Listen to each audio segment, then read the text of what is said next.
From the High Commission side, I am joined by Vishwadeep De, Deputy High Commissioner, Ms. Shashwati Arya, First Secretary, Assistant High Commissioner from Khulna, Rajshahi, Chittagong, and also the other select and other officers of the mission.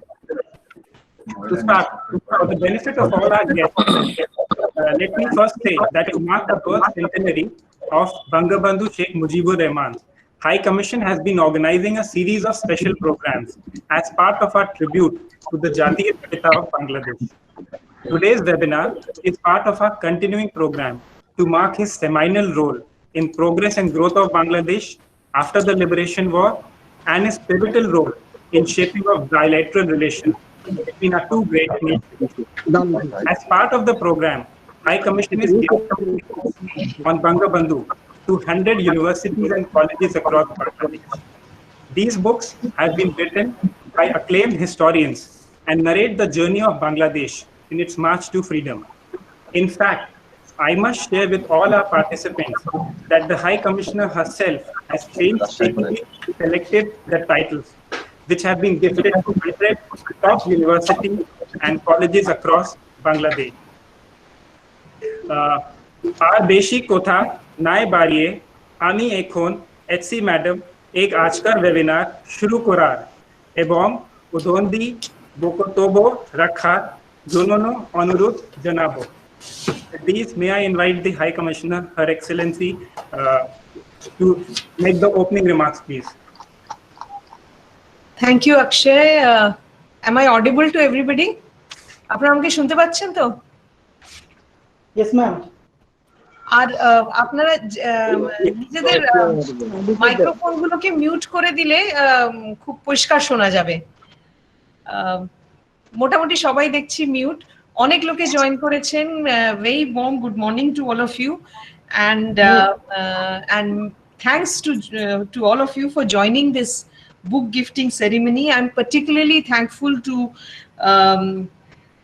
His Excellency Barrister Mohibul Hasan Chowdhury, Deputy Minister for Education, for joining us today. He's an iconic figure amongst youngsters. That's why we thought that he would be in the best position to talk about what Bangabandhu means for a post-liberation generation. As you just heard from my colleague Akshay, that this event has been organized to pay tribute to Bangabandhu Sheikh Mujibur Rahman on the occasion of Mujib Borsho, that is 100 years of Bangabandhu's birth anniversary. Very unfortunately, because of the COVID pandemic, all Mujib Borsho events have had to be reorganized. But we thought this would be a nice way for the younger generation to know more about Bangabandhu. So we've taken the initiative to give a set of books on Bangabandhu to 100 schools and colleges. The schools and this is colleges and universities. They are all have been selected very carefully. We've made sure that there is every region of the country is represented. We've also selected some technical universities as well as some universities which are focusing on social sciences. So I hope these books, which includes the several volume book called Mukti Juddho Kosh by Professor Muntasir Mamun, which is a compendium. Then the Secret Documents of Intelligence Branch on Father of the Nation, Bangabandhu Sheikh Mujibur Rahman.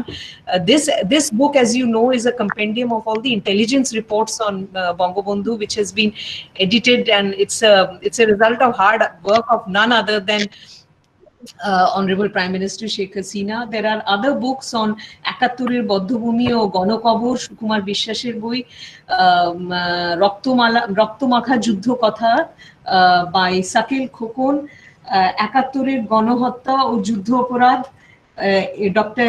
M.A. Hassan, Ekatturer Gonohotta Brihotor Rajshahi Jela, Mohammad Enamul Haq.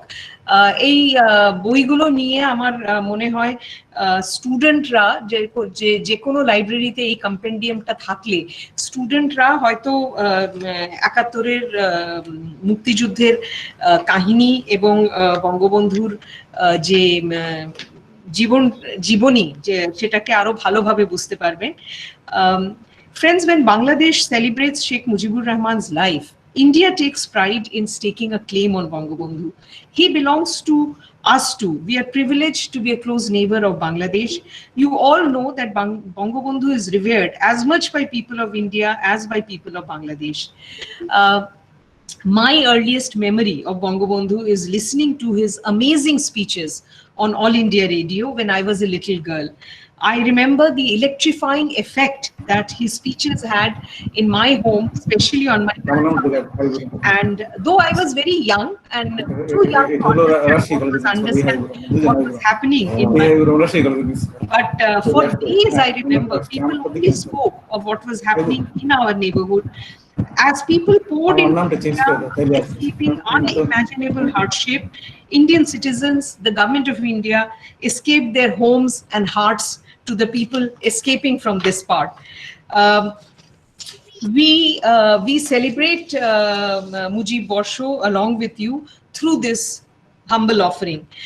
Friends, Bangabandhu is the architect of modern Bangladesh. He was one of the most influential and courageous leaders of the 20th century.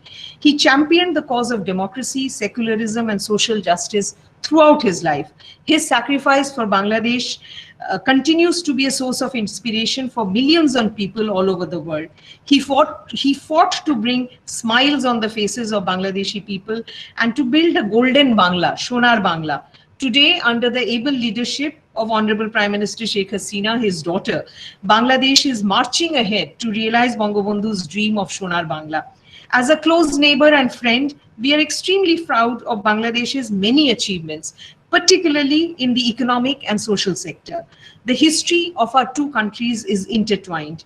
As we reflect back on Bangabandhu's legacy, we can say that he was the architect of India-Bangladesh relations as well. We are privileged to be a partner as Bangladesh marches ahead to realize Bangabandhu's dream. When the people of Bangladesh were suffering immense hardship and sacrifice and fought for the freedom of this country, it was Bangabandhu Sheikh Mujibur Rahman whose powerful message kept the hope among the people alive and proved to be inspirational throughout the liberation war. India has stood firmly by Bangladesh since 1971 and will remain so in the future. I hope the books we are gifting today on liberation war of Bangladesh and Bangabandhu will allow the students to understand this great leader of the 20th century.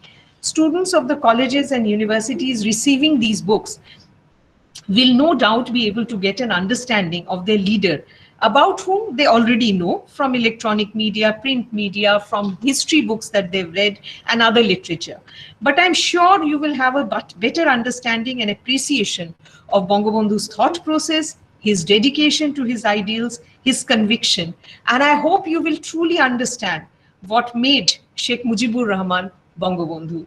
Thank you all for joining today's event. I'm absolutely delighted that so many of our friends have joined, so many universities have joined, and this is a great way for us also to connect with you. Thank you very much. And finally, once again, thanks to Minister Moibul Chaudhary for joining us from Chattogram. Thank you very much, and we're looking forward to hearing from you. Thank you. Akshay, over to you. Thank you. Yes, ma'am. Thank you, ma'am. Thank you for your kind words and setting the tempo for the day. May I request all our participants that when one of the speakers is speaking, you can put your microphone on silent mode so that the other persons are able to hear you. To continue the proceedings, as a man, if I may say so, as a man, what concerns mankind concerns me. As a Bengali, I am deeply involved in all that concerns Bengalis. This abiding involvement is born and nourished by love, enduring love, which gives meaning to my politics and to my very being. These are the very words of Jatir Pita from his unfinished memoirs, which give us a glimpse of his immense love for his country and his desire to free the society of all ills. For today's discussion, we have vice chancellors from 6 universities from different regions of Bangladesh who have joined us. May I tell the High Commission and all present that we had overwhelming response from all the universities who wanted to be part of a panel discussion. Unfortunately, given that the Excellency has, the Minister has given us only 1 hour, so we could not accommodate all requests. But nevertheless, we thank all of you for being part of the event. So while I start the proceedings and invite panelists one by one to share their experience, we welcome the chief guest and other panelists to add or make observation once the panelist has finished his turn. We have kept about 5 minutes for each speaker, as the chief guest has prior engagements, and we respect the time of 1 hour that he has given to us. To start the proceedings, may I first invite Professor Fariduddin Ahmed, Vice Chancellor, Shah Jalan University of Science and Technology. Professor Ahmed has held various positions of eminence in academic field, including Chairman of Department of Economics in Dhaka University. His area of specialization is international trade and international economics. Sir, the floor is yours. Please tell me, sir. Please tell me when. Sir, kindly unmute your mic. Sir, if you can unmute your mic, sir. We can't hear you. Yeah. Can you hear me now? Yeah. Thank you. Her Excellency Riva Ganguly Das, the Honorable High Commissioner of India to Bangladesh, Honorable Deputy High Commissioner, Honorable Asian High Commissioners of India, Chief Guest, Honorable Deputy Minister of Education of Bangladesh, Mr. Mohibul Hassan Chaudhary MP, my fellow Vice Chancellors and Principals of other recipient universities and colleges, members of the media, print and electronic, distinguished guests, ladies and gentlemen, good morning to all of you. At first, I pay my homage to the father of the nation, Bangabandhu Sheikh Mujibur Rahman, Bangamata Fadiluddin Hasan Mujib, my university friend, Sheikh Kamal, Sheikh Jamal, Sheikh Russell, and all other innocent members of the Mujib family, who were brutally killed by a group of conspirators on August 15, 1975. I also remember all those valiant Indian soldiers who selflessly gave their lives for the cause of our liberation, the all-important support and sacrifice of the then Indian government and its people for Bangladesh liberation war shall always be remembered by us. Ladies and gentlemen, the sudden outbreak of corona pandemic has sent the entire human civilization to a complete halt. All of us are now experiencing new normal facets of the civic life. The corona pandemic has also compelled us to cut short the itinerary of programs and events that were scheduled to be held both at the national, local, and institutional levels in order to celebrate the birth centenary of Bangabandhu. However, it is a matter of pleasure that in spite of the pandemic, the High Commissioner of India has been hosting a series of programs and events to mark the historic Mujib Barsha throughout the year. Today's webinar entitled Bangabandhu, his message for the post-liberation generation, is being held to grace the occasion of distribution of books on Bangabandhu and the liberation war by the Indian High Commission among the 100 universities and colleges. SAST is honored to be one of the recipient institutions. Ladies and gentlemen, India and Bangladesh, as well as their peoples, share a long-rooted history bondage which enables the two countries to maintain intimate bilateral relationships in a harmonious manner. We are happy that at present the bilateral tie between Bangladesh and India has been at its all-time best. I must admit that the events that are being hosted by the Indian High Commission today to mark the Mujib Barsha is another manifestation of the intimate relationship between two peoples. Distinguished guests, I have no doubt that the books to be distributed today will immensely help the present and future generations of our students to appreciate, value, and honor the true contributions that Bangabandhu made to Bangladesh liberation since its childhood to the last minute of his life. Ladies and gentlemen, the golden Bengal dreamt by Bangabandhu cannot be materialized unless the present and future generations can successfully actuate that dream. Needless to say that in order to actualize Bangabandhu's dreams, we must first understand the constituents of his dreams. I feel that the books to be distributed today will help our students to better understand Bangabandhu and his dreams. I'm also convinced that these books will also guide the readers to figure out the respective roles they would need to play in building the golden Bengal dream dreamed by Bangabandhu. Dear audience, these are great pieces that he gave. The writings that is penned actually directed towards Bangabandhu's dream of building this country as the Smart Bangla. Needless to say that we are only lucky to have Bangabandhu's daughter, Prime Minister Sheikh Hasina, there to successfully lead the nation towards the building of the Golden Bengal that Bangabandhu had dreamt. In fact, she has been following the footsteps of her father to lead the people towards their economic emancipation in addition to the political independence. And by far, she has advanced quite a long way towards materializing the dream of her father. Let us pray to Almighty Allah that she is given with a good health and long life. Distinguished guests, ladies and gentlemen, before I conclude, I would like to once again express my sincere gratitude to the Indian High Commission for holding the ongoing webinar on Bangabandhu and his message for the post-liberation generations. This webinar, along with the books to be distributed today, would later contribute to the building of the Golden Bengal that Bangabandhu dreamt. I wish the webinar a grand success. Thank you, ladies and gentlemen. Everybody, stay safe and stay blessed. Joy Bangla, Joy Bangabandhu. Thank you, sir. Thank you for sharing the first thoughts for the webinar. The High Commissioner has already mentioned, just to add on to what she said, the High Commission is gifting the sets of 22 books to the universities and colleges.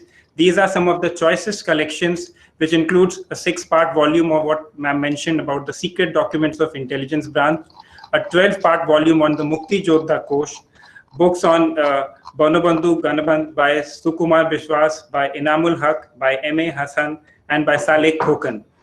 To continue the webinar, may I now invite Professor Dr. Muhammad Rafiqul Islam Alam, VC of Chittagong University of Engineering and Technology.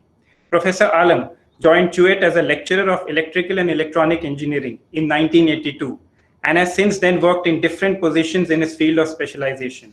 He's been holding the post of VC of CHUET since 2016. Sir, may I now invite you to have your share of thoughts. Thank you. Thank you. Keynote speaker of today's Honorable Deputy Minister for Education, Mr. Mohibullah Hasan Chaudhary, Her Excellency Riva Ganguly Das, High Commissioner of India, speakers, panelists, my fellow colleagues, VCs from different universities, participants. Good morning to you all. August মাস আমাদের সুখের মাস। এই মাসে আমাদের জাতীয় ইতিহাসের দুইটি নৃশংস হত্যাকাণ্ড ঘটেছিল।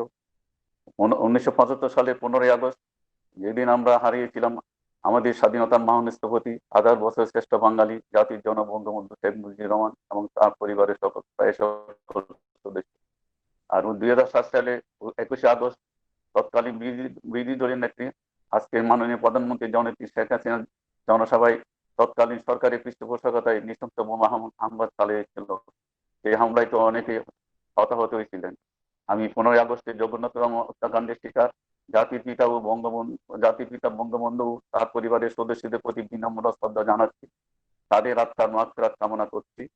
একই সাথে 21 আগস্টে হামলায় নিহতদের প্রতি শ্রদ্ধা জানাচ্ছি, মাগফিরাত কামনা করি এবং সকল আহতদের প্রতি সমবেদনা জানাচ্ছি। Bangabandhu might have been killed physically, but his soul is immortal. He lives eternally because he is the visionary and the architect of nation and state. As long as the country exists, he will exist immortally. Bangabandhu Sheikh Mujibur Rahman শুধু নাম নয়, তিনি একটি প্রতিষ্ঠান, একটি কালজয়ী ইতিহাস এবং সত্তা। বঙ্গবন্ধু আমাদের সাথে নেই, তবে তিনি একটি রাজনৈতিক দর্শন, নীতি ও আদর্শ রেখে গেছেন যা প্রজন্ম থেকে প্রজন্মকে প্রগতি ও বিকাশের পথে আলোকপাত করবে। বঙ্গবন্ধু এই দেশের মানুষকে খুব বেশি ভালোবাসতেন, এদেশের মানুষও বঙ্গবন্ধু খুব ভালোবাসতেন। তাই বঙ্গবন্ধু এক সাক্ষাৎকারে বলেছিলেন, my greatest strength is the love for my people, my greatest weakness is that I love them too much. পাকিস্তানের 23 বছরের শাসনকালে বঙ্গবন্ধু 18 বার জেলে গিয়েছেন, মোট 11.5 বছরের জেল কাটিয়েছেন, মৃত্যুর মুখোমুখি হয়েছেন দুবার। তারপরে তিনি দেশ ও দেশের মানুষের কথা ভেবে কিছু হটেননি কখনো। যেখানে তিনি সবসময় দেশের স্বার্থকে নিয়ে স্বার্থের ব্যাপারে কোনোদিন কোনো আপোষ করে নাই। উদাও দারিদ্র মুক্ত উন্নত সমৃদ্ধ বাংলাদেশ গড়ে তোলা ছিল তার একমাত্র লক্ষ্য। তার হাতে ছিল অবিচল থেকে তিনি সবসময় আরো অনেক বড় বড় রাষ্ট্রবিধি ছাড়িয়ে উঠেছিলেন বাঙালির অভিসংবাদিত নেতা। অসাম্প্রদায়িক গণতান্ত্রিক ধর্মনিরপেক্ষ এবং প্রগতিশীল দেশ গড়ার লক্ষ্যে আমৃত্যু কাজ করে গেছেন জাতির পিতা বঙ্গবন্ধু শেখ মুজিবুর রহমান। জীবনের শেষ 60 পর্যন্ত বঙ্গবন্ধু চেয়েছিলেন সোনার বাংলা বিনির্মাণ ও দেশের মানুষের উন্নয়ন করা। জাতির জনক বঙ্গবন্ধু শেখ মুজিবুর রহমানের জন্ম শতবার্ষিকী আমাদের জন্য এক বড় অনন্য প্রাপ্তি। তিনি এমন একজন মহান নেতা, যিনি বাঙালিকে দিয়েছেন একটা স্বাধীন দেশ, পতাকা ও মানচিত্র, একটি জাতির সঙ্গীত, আমার সোনার বাংলা আমি তোমায় ভালোবাসি। সেই জন্য তিনি 1000 বছর শ্রেষ্ঠ বাঙালি। যতদিনই যাচ্ছে বাঙালির কাছে, বাংলাদেশের কাছে, বিশ্ববাসীর কাছে বঙ্গবন্ধুর অপরিহার্যতা আরো বাড়ছে। বর্ষেও আরো উজ্জ্বল জাতির জনক Bangabandhu Sheikh Mujibur Rahman. Journalist Phil Dunn once said, in the 1000-year history of Bangladesh, Sheikh Mujib is the only leader who has, in terms of blood, race, language, culture, and birth, been a full-blooded Bengali. His physical stature was immense. His voice was redolent of thunder. His charisma worked magic on people. The courage and charm that flowed from him made him a unique superman in this time. জাতির জনক বঙ্গবন্ধু শেখ মুজিবুর রহমান বিশ্বাস করতেন মানুষের সৃষ্টিশীলতায়, কর্মে ও কর্মে ও ত্যাগের মাধ্যমে এটাই আজ প্রমাণিত। তিনি ছিলেন সারা বিশ্বের মুক্তিকামী সকল ধর্ম বর্ণ গোত্রের রাজনৈতিক আদর্শ অনুপ্রেরণার নাম। সারা বিশ্বে যেখানে মানুষ শোষিত ও বঞ্চিত হয়েছেন, সেখানে বঙ্গবন্ধু তাদের পক্ষে কথা বলছেন, ভয়েস রেজ করেছিলেন এবং তাদের অধিকার নিয়ে সোচ্চার ছিলেন। Bangabandhu founded Bangladesh while his daughter, Prime Minister, Honorable Prime Minister Sheikh Hasina, is working relentlessly to save our independence. She is completing the incomplete works of Bangabandhu. Under her dynamic leadership, Bangabandhu is moving ahead. Bangladesh is moving ahead gradually and has already made a remarkable progress in different sectors.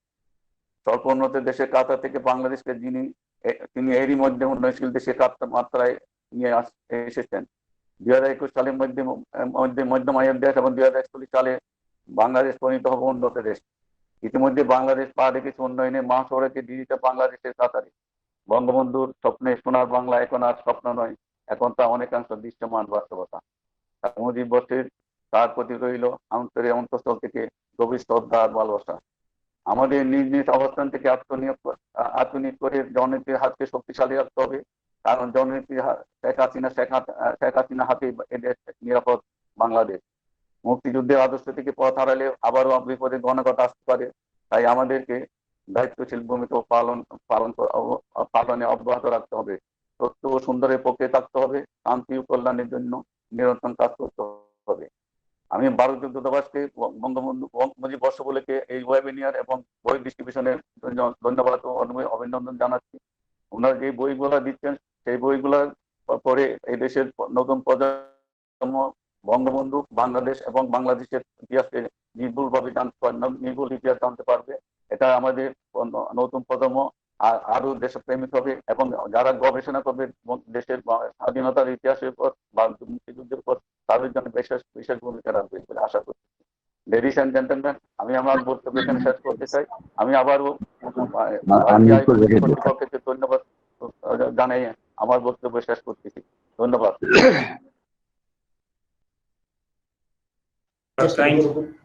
Thank you, sir. Thank you for your kind words. From Chittagong, now if I can move to Rajshahi and invite our next panelist, Professor M. Abdus Sobhan, Vice Chancellor of Rajshahi University. A brief about the Vice Chancellor. Professor Sobhan is a professor of applied physics and engineering and electronic department. He was first appointed the VC in February 2009 and has since then held the post of Vice Chancellor. Sir, may I now request you to share your thoughts for the webinar.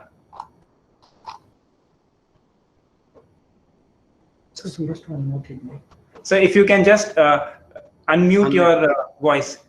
Yeah. Thank you, sir. Good morning to everybody. আমি জানি যে এখানে যারা আছেন সকলেই বাংলা বুঝেন। আমি সেই কারণে বাংলায় কথা বলবো, কারণ আমাদের her excellency the honourable high commissioner of India Dhaka Mrs শ্রীভা গাঙ্গুলি দাস, তিনি বাঙালি, বাংলা বুঝেন। তো আমার মনে হয় বিনা স্বদেশী ভাষা এটা কি আশা? আমি সেই স্বদেশী ভাষায় বলছি। আজকের এই অনুষ্ঠান India High Commission, Honorable High Commissioner, Mrs. Riba Ganguly Das, এই অনুষ্ঠানের চিফ গেস্ট, অনুষ্ঠানে আমার ফেলো সহকর্মী ভাইস চ্যান্সেলর বৃন্দ, কলেজের প্রিন্সিপাল বৃন্দ, প্রিন্ট এবং ইলেকট্রনিক মিডিয়ার জার্নালিস্ট বৃন্দ, সকলকেই আমার আন্তরিক শুভেচ্ছা এবং সালাম। Very good morning. আমাকে আজকের এই অনুষ্ঠানে কানেক্ট করার জন্য, আমন্ত্রণ জানানোর জন্য আপনাদেরকে জানাই, বিশেষ করে ইন্ডিয়ান হাই কমিশন এবং ডেপুটি হাই কমিশনার এবং অ্যাসিস্ট্যান্ট হাই কমিশনার আছে মিস্টার সঞ্জীব ভাটি, আপনাদের সকলের প্রতি আমি আমার কৃতজ্ঞতা জানাচ্ছি। এবং এইটি একটি অগাস্ট মাস, from 1st August to 31st August, today is 31st August, এটি হলো 15ই আগস্ট শোকের দিন। গোটা অগাস্ট মাস হলো শোকের মাস, কারণ আমরা এই মাসে আমাদের মহান নেতা, বাঙালির শ্রেষ্ঠ সন্তান এবং সর্বকালের সর্বশ্রেষ্ঠ বাঙালি জাতির পিতা বঙ্গবন্ধু শেখ মুজিবুর রহমান, তার পরিবার বর্গ সহ আমরা অনেককেই হারিয়েছি, ব্রুটালি কিলড বাই, বলবো যে anti liberation force and Pakistani agent, যারা এই কাজটি করেছে। বঙ্গবন্ধুর দুটি স্বপ্ন ছিল, সেই স্বপ্ন দুটির একটি ছিল বাঙালি জাতির জন্য স্বাধীন সার্বভৌম বাংলাদেশ, এবং সেই বাংলাদেশটিকে সোনার বাংলায় রূপান্তরিত করা। বঙ্গবন্ধু অনেক আগেই ভেবেছিলেন স্বাধীন দেশের জাতীয় সঙ্গীত হবে কবিগুরু রবীন্দ্রনাথ ঠাকুরের আমার সোনার বাংলা আমি তোমায় ভালোবাসি, এবং সেটি তিনি করেছেন। বঙ্গবন্ধুর জীবদ্দশায় 3.5 বছরে অনেক অর্জন করে গেছেন, এবং বঙ্গবন্ধু যে অর্জনটি করেছেন বাঙালির জন্য স্বাধীন সার্বভৌম বাংলাদেশ, যেটি তার অনবদ্য সৃষ্টি, যেটি আর কেউ কোনোদিন অতিক্রম করতে পারবে না, এবং this is why he is the greatest Bengali of all times. আমরা তাকে এই শোকের মাসে, তাকে তার পরিবারের প্রতি বিনম্র শ্রদ্ধা জানাই, কৃতজ্ঞতা জানাই। বঙ্গবন্ধুর ঋণ কোনোদিন শোধ করা যাবে না, কিন্তু কৃতজ্ঞতা জানানো মানে তার ঋণ শোধ নয়, তাকে যে আমরা স্মরণে রাখবো। একই সাথে I want to express my gratitude to the government of India, the people of India, who stood by us on the liberation war in 1971. তারা আশ্রয় দিয়ে, সৈনিকদের যুদ্ধ করে, খাদ্য দিয়ে, চিকিৎসা দিয়ে, অস্ত্র দিয়ে আমাদের স্বাধীনতার যুদ্ধকে সহায়তা করেছেন। সেই জন্য এই ভারতের সরকার, ভারতের জনগণ সকলের প্রতি আমরা কৃতজ্ঞতা জানাই, এবং আমরা এটা বাঙালি হিসেবে চিরদিন এটি স্মরণে রাখবো। ভারত বাংলাদেশের মধ্যে বন্ধুত্বপূর্ণ সম্পর্ক, আমাদের history, culture and tradition almost কমন। সুতরাং আমাদের এই সম্পর্ক আরো উন্নত হবে দুদেশের কর্মকাণ্ডের মধ্যে, সহযোগিতার মধ্য দিয়ে। আজকের যে সেমিনারটি আয়োজন করেছেন তার জন্য আমি আন্তরিক ধন্যবাদ জানাই, কারণ তারা যে বইগুলি আমাদেরকে 100টি কলেজ বিশ্ববিদ্যালয়ে ডোনেট করেছেন, it's invaluable documents and books on liberation war. আমি যদি উল্লেখ করি 6টি volume secret documents of intelligence branch on father of the nation, eighty collect করা খুব দুঃসাধ্য ব্যাপার। এবং এই 6টি বই যেভাবে পারসিভারেন্স, পেশেন্স নিয়ে জননেত্রী শেখ হাসিনা বঙ্গবন্ধু কন্যা এডিট করেছেন, সেই জন্য তাকে আন্তরিক কৃতজ্ঞতা এবং ধন্যবাদ জানাই। একই সাথে আমাদের এখানে মুক্তিযুদ্ধ কোষ 12 ভলিউম, প্রখ্যাত কলামিস্ট এবং ইতিহাসবিদ মুনতাসির মামুন লেখা, 71-এর বদ্ধভূমি ও গণকবর সুকুমার বিশ্বাস, 71-এর গণহত্যা এমডি এনামুল হক, 71-এর গণহত্যা ও যুদ্ধ অপরাধ ডক্টর এম এ হাসান, এবং রক্ত মাখা যুদ্ধ কথা সালেক খোকন। মোট 22টি ভলিউম আমাদেরকে ডোনেট করেছেন। এই বইগুলো অমূল্য বই, এগুলো আগামী প্রজন্মের জন্য ইতিহাস। তারা এখান থেকে সত্যকে জানবে, সত্যের অনুসন্ধান করবে, কারণ অনুসন্ধিৎস মন থাকলে সত্যকে খুঁজে পাওয়া যায়। সত্যকে খুঁজে পাওয়া কঠিন, কিন্তু সত্যকে খুঁজতে চাইলে, অনুসন্ধান করতে চাইলে ধীরে ধীরে মনের স্তর তৈরি হতে থাকে, এবং এক সময় না এক সময় সত্য এসে ধরা দেয়। আমরা জানি ফাদার অফ দ্য নেশনকে ব্রুটালি কিল করার পরে 2 দশকের বেশি সময় বাংলাদেশে অপশক্তি শাসন করেছে, মিলিটারি শাসন, পাকিস্তানি প্রেতাত্মারা। তারা এই দেশটিকে মুক্তিযুদ্ধের ইতিহাস ভুলিয়ে দিতে চেয়েছে। তারা বলতো হানাদার বাহিনী। হানাদার বাহিনী কে? পাকিস্তানি হানাদার বাহিনী, এই কথাটা তারা বলতো না। তারা ভারতের নাম উল্লেখ করতো না। তারা বিশেষ বিশেষ দিনগুলোতে বঙ্গবন্ধুকে সাইড করে রাখতো, তার নাম উল্লেখ করতো না, এবং ভারতের প্রতি যে কৃতজ্ঞতা জানো সেটা তারা করতো না। অর্থাৎ বঙ্গবন্ধুকে হত্যার মধ্য দিয়ে তারা মনে করেছিল যে এটি মিনি পাকিস্তান বানিয়ে ফেলবে। দে কুড নট ডু ইট।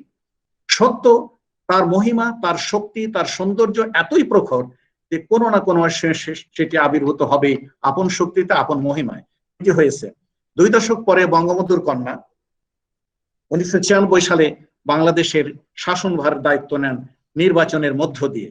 এবং আমরা জানি যে বঙ্গবন্ধুর 2টি স্বপ্ন, একটি বাস্তবায়ন তিনি করেছিলেন, আরেকটি স্বপ্ন ছিল এটিকে গোল্ডেন বেঙ্গল বা সোনার বাংলায় রূপান্তরিত করা। সেটি তিনি করে যেতে পারেননি, আমরা করতে দেইনি আর কি। আমরা বলবো যে we are ungrateful nation, not a all. আমাদের মধ্যে যারা ছিল, যারা তাকে কিল করেছে, তারা কখনোই বাঙালি নয়, তারা পাকিস্তানি, তারা উর্দু বলতো।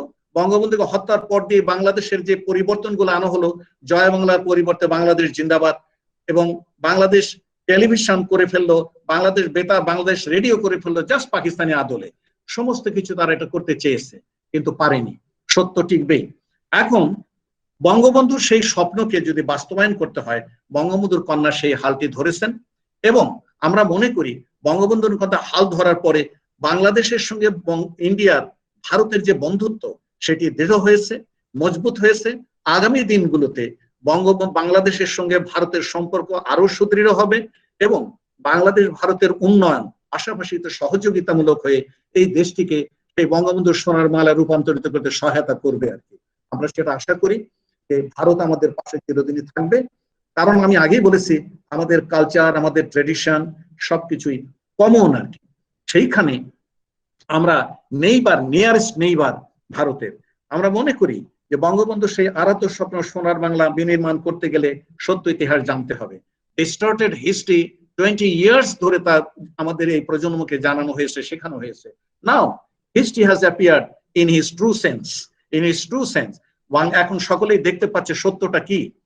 এই সত্য দেখে যারা চোখ বন্ধ করে থাকে, তারা সত্যকে কোনোদিন স্বীকার করবে না, তাতে কিছুই যায় আসে না। আমি যদি সত্যকে বলি অসত্য, তাতে সত্য অসত্য হয়ে যাবে না। আমি বলেছি যে সত্যের আপন একটা শক্তি আছে। কিন্তু ভারতীয় দূতাবাস এই সেমিনার আয়োজন করে বঙ্গবন্ধু জাতির পিতার প্রতি যে হোমেজ তারা ট্রিবিউট করলেন, যারা করলেন, এই জন্য তাদের প্রতি কৃতজ্ঞতা জানাই। এবং এই ধরনের বই, এই ধরনের ডকুমেন্টস, এই ধরনের আলোচনা সভার মধ্য দিয়ে আমাদের এই প্রজন্ম, মুক্তিযুদ্ধ পরবর্তী প্রজন্ম সঠিক ইতিহাস জানতে পারবে, সারা রাইট ট্র্যাকে আসবে। তারা সেই ভোলানো ইতিহাস, আমি তো মনে করি একসময় যদি ওই অপশক্তি ক্ষমতায় থেকে যেত, একসময় তারা এটাও বলতো যে সেই হানাদার বাহিনীকে বলতো ভারতীয় বাহিনী। এটি বলে তাদেরকে বোঝানো হতো, এটা বিশ্বাস হয়ে যেতই আর কি একসময়। কারণ একটি মিথ্যাকে যদি বারবার আর কি বলা হয় গোয়েবেলসের কায়দায়, তাহলে সেটা তারা মনে করে যে সত্যে পরিণত হয়ে যায়। সেই চেষ্টাটি, সেই অপচেষ্টাটি তারা করেছে। আমি মনে করি বঙ্গবন্ধুর বাংলায়, বঙ্গবন্ধুর কন্যা জননেত্রী শেখ হাসিনার বাংলায় এই কাজটি আর করতে পারবে না ইনশাল্লাহ। আমরা বিশ্বাস করি সত্যের জয় অবশ্যই হবে এবং ভারত বাংলাদেশ বন্ধুত্ব চিরজীবী হোক, অটুট হোক। ভারত বাংলাদেশ মৈত্রী চির অটুট হোক এবং ভারত বাংলাদেশ পাশাপাশি সহযোগিতার মধ্য দিয়ে, বন্ধুত্বের মধ্য দিয়ে আগামী সম্পর্কগুলোকে আরো দৃঢ় করবে, মজবুত করবে। আমি আবারও ভারতীয় হাই কমিশনার মিসেস রিবা গাঙ্গুলি দাস সহ deputy high commissioner, assistant high commissioner, তাদের এই মহতী অনুষ্ঠানের আয়োজন করার জন্য আন্তরিক ধন্যবাদ এবং কৃতজ্ঞতা জানাচ্ছি। ভারত বাংলাদেশের উন্নতি দীর্ঘ হোক, বন্ধুত্ব দীর্ঘজীবী হোক। সকলকে আমার আন্তরিক শুভেচ্ছা এবং সালাম। ধন্যবাদ সকলকে। Anek dhanyawad. Now it is my proud privilege to introduce the chief guest and the keynote speaker of the event, His Excellency Mohibul Hasan Chaudhry, Deputy Education Minister, Government of Bangladesh. The youngest member of the government and a very popular political personality among the younger generation. The minister has also held key position of the organizing secretary in the party. Nobody is more apt for today's discussion than the His Excellency himself, being the son of a freedom fighter and one of the tallest political figures of Bangladesh. May I request His Excellency to make his comments on the webinar. Thank you very much. Come on. First of all, am I audible? I think there is a lot of echo. Is it clear now? Deputy Education Minister. Right. Can I start? Okay, I'll start.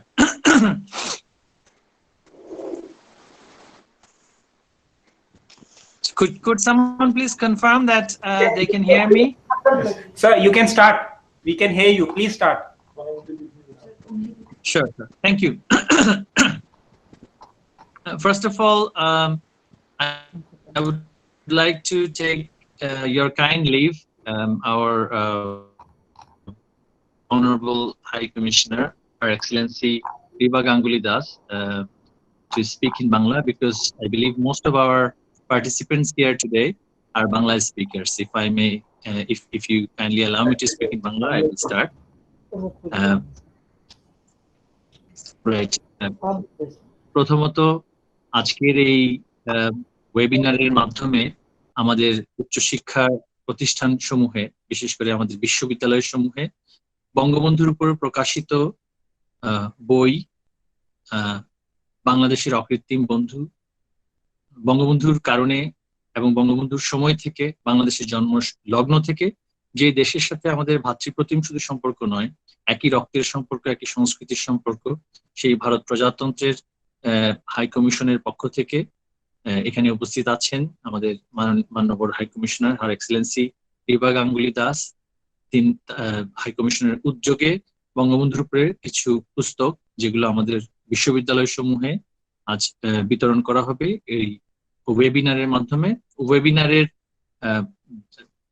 ওয়েবিনারের মাধ্যমে এটি দেওয়ার ব্যবস্থা করায় আমি ভারতীয় high কমিশনের প্রতি বিশেষভাবে ধন্যবাদ জানাচ্ছি এবং কৃতজ্ঞতা প্রকাশ করছি। আমি শুরুতেই শ্রদ্ধা ভরে বিনম্র চিত্তে স্মরণ করি হাজার বছরের শ্রেষ্ঠ বাঙালি জাতির পিতা বঙ্গবন্ধু শেখ মুজিবুর রহমানকে, যিনি না হলে আজকে আমাদের এই ভূখণ্ডে বাঙালি জাতির জন্য যে সার্বভৌম জাতিরাষ্ট্র আমরা দেখতে পেয়েছি সেটা সম্ভব হতো না। যিনি না হলে আজকে এই উপমহাদেশে অন্তত পক্ষে একটি অংশে যেই বন্ধুত্বপূর্ণ ভাতৃপ্রতিম সম্পর্ক বিরাজমান সেটা সম্ভব হতো না। যিনি না হলে আজকে এই উপমহাদেশের দুটো অংশে বৈরিতার চরম যেই শত্রুতার যেই সংঘাতপূর্ণ অবস্থা সেটা রয়ে যেত, সেটা আজকে যার কারণে এই উপমহাদেশে একটা শান্তিপূর্ণ অবস্থা অন্তত পক্ষে আমাদের দুই প্রতিবেশী রাষ্ট্রের মধ্যে এবং এই অংশটাতে যেটা বিরাজমান, আমি তাকে সেই হাজার বছরের শ্রেষ্ঠ বাঙালি জাতির পিতা বঙ্গবন্ধু শেখ মুজিবুর রহমানকে শ্রদ্ধা করে স্মরণ করছি এবং স্মরণ করছি তার পরিবার বর্গকে, বঙ্গমাতা শেখ ফজিলাতুন্নেসা মুজিব সহ, বেগম ফজিলাতুন্নেসা মুজিব সহ আমাদের বঙ্গবন্ধু পরিবারের সকল সদস্যগণকে আমি শ্রদ্ধা করে স্মরণ করছি, যাদেরকে 1975-এর 15ই আগস্ট নির্মমভাবে নৃশংসভাবে হত্যা করে যাদের বিচারের পথ দীর্ঘদিন ধরে রুদ্ধ করা ছিল, যাদেরকে বাংলাদেশের ইতিহাস থেকে মুছে ফেলার ষড়যন্ত্র করা হয়েছিল এবং তাদেরকে মুছে ফেলার মাধ্যমে বাংলাদেশ জাতিরাষ্ট্রের যে ধরন, প্রকৃতি এবং আদর্শিক অবস্থান সবকিছুই পরিবর্তন করবার চেষ্টা করা হয়েছিল। আমি তাদের সকলকে শ্রদ্ধা করে স্মরণ করছি। আমি শ্রদ্ধা করে স্মরণ করছি জাতির পিতার বিচারের দাবি, হত্যার বিচারের দাবিতে যে সমস্ত আমাদের রাজনৈতিক কর্মীগণ আমাদের প্রতিবেশী দেশ ভারত থেকে শুরু করে আন্তর্জাতিক পরিমণ্ডলে ছড়িয়ে ছিটিয়ে গিয়ে তার বিচারের দাবিতে সংগ্রাম করেছিলেন, সংগ্রামে লিপ্ত হয়েছিলেন এবং মৃত্যুবরণ করেছিলেন নৃশংসভাবে পরবর্তী অবৈধ সরকারগুলোর হাতে। এদের অনেকেই কিন্তু আমাদের প্রতিবেশী দেশ থেকে এসে এবং সেখানে তারা আশ্রয় পেয়েছিলেন এবং সেখান থেকেই মূলত এই দাবিটি আন্তর্জাতিক পরিমণ্ডলে তারা ছড়াতে পেরেছিলেন। তবে আমরা তাদের অনেককেই হারিয়েছি। আমি তাদেরকে শ্রদ্ধা ভরে স্মরণ করছি। আমি শ্রদ্ধা ভরে স্মরণ করছি বাংলাদেশের মুক্তিযুদ্ধে আমরা আমাদের মিত্র বাহিনীর যেই সদস্যবৃন্দ আমাদের জন্য, এই দেশের জন্য আমাদের মুক্তিযোদ্ধাদের পাশে থেকে শহীদ হয়েছে, আমি তাদেরকে শ্রদ্ধা ভরে স্মরণ করছি। আমাদের প্রিয় সোভান স্যার বলছিলেন সত্য কখনো চাপিয়ে রাখা যায় না, সত্যের একটি শক্তি আছে এবং আসলেই সত্যের যে শক্তি আছে, আজকে বঙ্গবন্ধুর কন্যা মাননীয় প্রধানমন্ত্রী জননেত্রী শেখ হাসিনার নেতৃত্বে বাংলাদেশ আজকে যেভাবে এগিয়ে যাচ্ছে এবং এই পরিবর্তিত পরিস্থিতিতে বাংলার মানুষ আজকে বঙ্গবন্ধুকে যেভাবে স্মরণ করছে, আজকে বঙ্গবন্ধু সম্পর্কে জানবার যেই আগ্রহ তাদের কখনোই সবসময় যখন ছিল কিন্তু চাপিয়ে রাখা হয়েছিল, মুছে ফেলার চেষ্টা করেছিল, সবকিছু ছাপিয়ে উঠে কিন্তু বাংলার মানুষ বঙ্গবন্ধুকে তাদের অন্তর থেকে, মন থেকে কোনোভাবেই তারা ভুলে যেতে পারেনি। ৭৫-এর সেই 15ই আগস্টের নৃশংস হত্যাকাণ্ডের পরে আইন করে সংবিধানের ৫ম সংশোধনী এনে, 5th অ্যামেন্ডমেন্ট, যেটা আমরা জানি আমাদের সর্বোচ্চ আদালত অবৈধ ঘোষণা করেছে, যে কোনো মৃত্যু, পৃথিবীতে যে কোনো মানুষের মৃত্যু আইনের চোখে মৃত্যু হলে সেটার একটা বিচার পাওয়ার দাবিদার তার পরিবারবর্গ হয়। কিন্তু বাংলাদেশে একটি অর্ডিন্যান্স জারি করে এই বিচার পাওয়ার পথও রোধ করা হয়েছিল, এবং সেটা আমরা দেখে এসেছি তারপরও। এবং আমাদের জাতীয় দিবসগুলোতে, স্বাধীনতা দিবস, বিজয় দিবসে বঙ্গবন্ধুর নাম পর্যন্ত উচ্চারণ করে দেওয়ার ব্যাপারে নিষিদ্ধ ছিল, উচ্চারণ করার ব্যাপারে নিষিদ্ধ ছিল। কিন্তু বাংলার মানুষের হৃদয় থেকে তারা বাংলার রাখাল রাজা, 1000 বছরের শ্রেষ্ঠ বাঙালি বঙ্গবন্ধু শেখ মুজিবুর রহমানকে মুছে দিতে পারেনি। এবং পারেনি এজন্যই কারণ তিনি একটি আদর্শিক অবস্থানের থেকে আপোষহীন এবং জাতিরাষ্ট্র গঠনের জন্য যা যা প্রয়োজন ছিল সবকিছু তার সেই স্বল্প সময়ের মধ্যে এমন ভাবে করে গিয়েছিলেন যে এগুলো আসলে মুছে দেয়া প্রাতিষ্ঠানিক ভাবেও যেমনি সম্ভব নয়, ঠিক তেমনি ইতিহাসের পুস্তক থেকেও মুছে দেওয়া, ইতিহাসের ঘটনাবলী থেকেও মুছে দেওয়া সম্ভব নয়। তারা বই পুস্তক থেকে মুছে দিয়েছিল ঠিকই, কিন্তু আজকের এই বাংলাদেশে আমরা যে দেখছি, বাংলাদেশ ব্যাংক থেকে শুরু করে ন্যাশনাল বোর্ড অফ রেভিনিউ থেকে শুরু করে আজকে যে আইন বলে বাংলাদেশ সমুদ্র সীমা পেয়েছে বঙ্গোপসাগরে, সকল কিছুই কিন্তু বঙ্গবন্ধু তার সেই স্বল্প সময়ের মধ্যেই এমন ভাবে সেই সমস্ত বীজগুলো বপন করে দিয়ে গিয়েছিলেন, বঙ্গবন্ধুকে বাংলার ইতিহাস থেকে প্রত্যেকটি প্রতিষ্ঠানের সৃষ্টি থেকে মুছে দেওয়া সম্ভব হয়নি।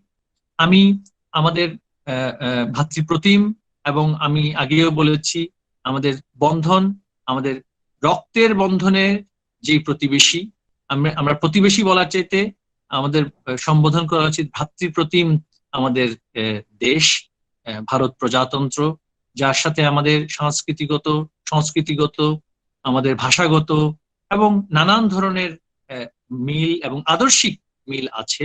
আমি আজকে ভারত প্রজাতন্ত্রের এই উদ্যোগকে বিশেষভাবে আমি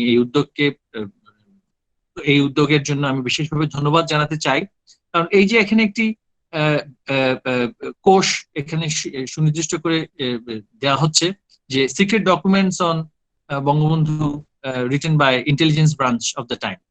পাকিস্তানি সময় থেকে বঙ্গবন্ধু কলকাতা থেকে যখন পূর্ববঙ্গে চলে আসলেন তখন থেকেই কিভাবে করে বঙ্গবন্ধুর উপরে গোয়েন্দা সংস্থা দিয়ে তৎকালীন সরকারগুলো, পাকিস্তানের সামন্তবাদী সরকার, সাম্প্রদায়িক সরকারগুলো বঙ্গবন্ধুর অসাম্প্রদায়িক রাজনীতি এবং গণমানুষের রাজনীতিকে তার তরুণ বয়স থেকেই যে তারা শঙ্কিত ছিল, এই ব্যক্তি, এই রাজনীতিবিদ, এই তরুণ তুর্কি হয়তোবা একটি সামন্তবাদী সাম্প্রদায়িক সমাজে জাতীয়তাবাদী এবং অসাম্প্রদায়িক প্রগতিশীল রাজনীতির সূচনা করবে, তারা কিন্তু তখন থেকে বুঝতে পেরেছিল। এবং প্রত্যেকটি জায়গায় আপনারা দেখবেন যে সেখানে এগুলো কিন্তু তার বিরুদ্ধে লেখা কন্টেন্ট, অর্থাৎ তাকে গোয়েন্দা সংস্থা, তৎকালীন সরকারের গোয়েন্দা সংস্থাগুলো, পাকিস্তানি সরকারের গোয়েন্দা সংস্থাগুলো তার রাষ্ট্রবিরোধী হিসেবে তাকে লিখেছে, অর্থাৎ তাদের দৃষ্টিতে।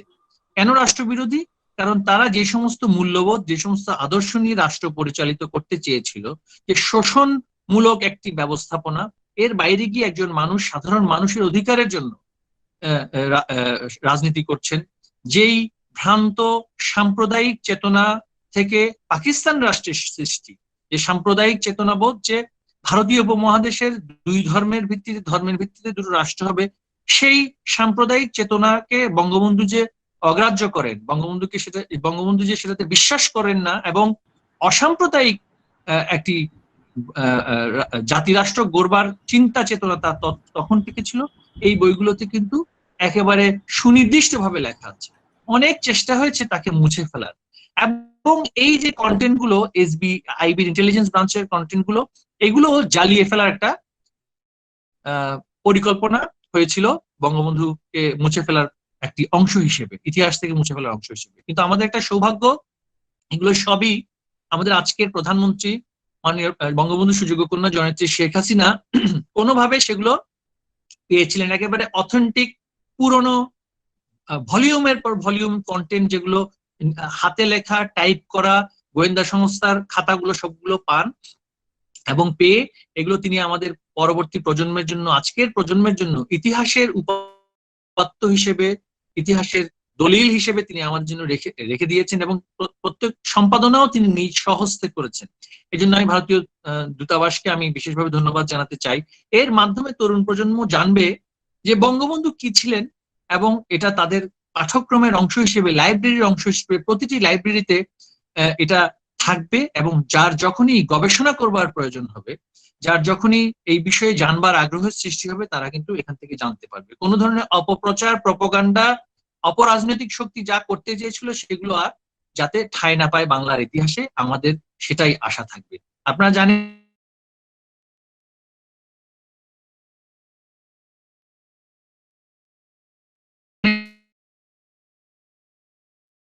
সাম্প্রদায়িক রাষ্ট্র যাতে করে বিশ্বের মুখে, বিশ্বের কাছে ভিক্ষা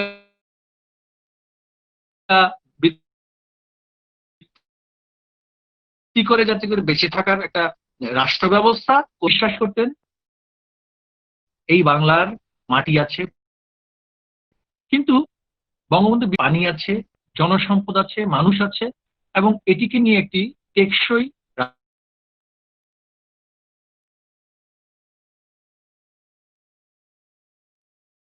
রাষ্ট্র ব্যবস্থা, একটি সকলের জন্য সমান অধিকারের রাষ্ট্র ব্যবস্থা, সাম্যের যে আদর্শের ভিত্তিতে সকল মানুষের অধিকার নিশ্চিত করার মাধ্যমে যে রাষ্ট্র ব্যবস্থা, সেটা তিনি সৃষ্টি করতে পারবেন বলেই কিন্তু তিনি বাঙালি জাতিকে নির্দেশনা দিয়েছিলেন যে আমাদের যে আইনগত অধিকার, আমাদের যে নির্বাচনের মাধ্যমে সত্তরে যে অধিকার জনগণ প্রতিষ্ঠা করেছে, সেটাকে যাতে করে আমরা সশস্ত্র সংগ্রামের মাধ্যমে প্রতিষ্ঠা করতে পারি, এবং সেটার জন্য ভাবনা নিয়ে আমি খুবই সংক্ষিপ্ত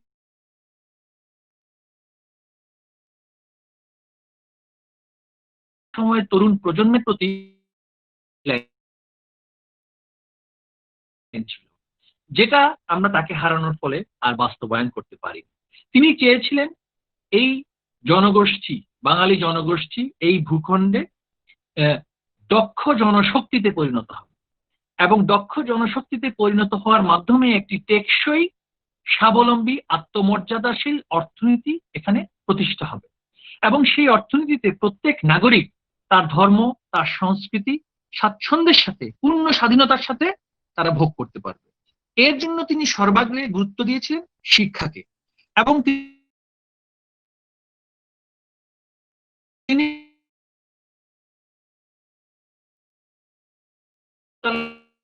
তার চিন্তা চেতনাগুলো যদি আমরা দেখি, সেখানে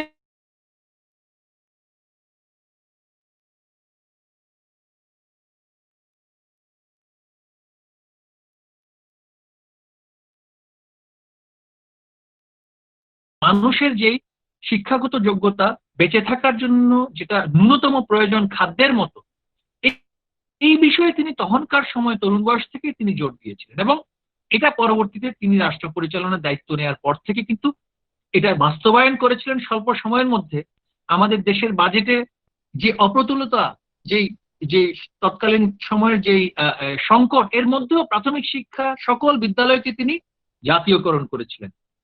বঙ্গবন্ধু চেয়েছিলেন বিজ্ঞান মনস্ক একটি শিক্ষা ব্যবস্থা, যেখানে আমাদের শিক্ষার্থীরা analytical ability, critical thinking capacity, scientific mind যেখানে ডেভেলপ করবে, এর মাধ্যমে তাদের উদ্ভাবনী শক্তির সৃষ্টি হবে, এর মাধ্যমে তাদের শিক্ষা ব্যবস্থা, গতানুগতিক শিক্ষার যে চিন্তা চেতনা, মুখস্থ বিদ্যা নির্ভর, এর থেকে বেরিয়ে এসে তারা বিজ্ঞান মনস্ক হবে, এটা তিনি চেয়েছিলেন।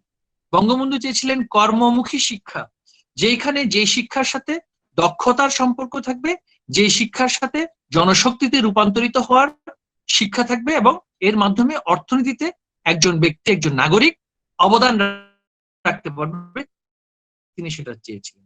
তিনি চেয়েছিলেন বাস্তবমুখী শিক্ষা, অর্থাৎ বাস্তবতার সাথে সম্পর্কিত। তিনি বলেছিলেন যে ইংরেজ যে ঔপনিবেশিক শিক্ষা ব্যবস্থা রেখে যাচ্ছে, যে কেরানি তৈরির প্রক্রিয়া, অর্থাৎ ইংরেজের ঔপনিবেশিক শাসনের যে শাসন ব্যবস্থা পরিচালনা করার যে শিক্ষা ব্যবস্থা তিনি সেটা চাননি। দেশের সকল মানুষের যাতে দক্ষতা হয়, বাস্তবমুখী শিক্ষা হয় এবং খেয়ে পরে বেঁচে থাকার দক্ষতা শিক্ষার মাধ্যমে তাদের অর্জিত হয়, সেটা তিনি চেয়েছিলেন।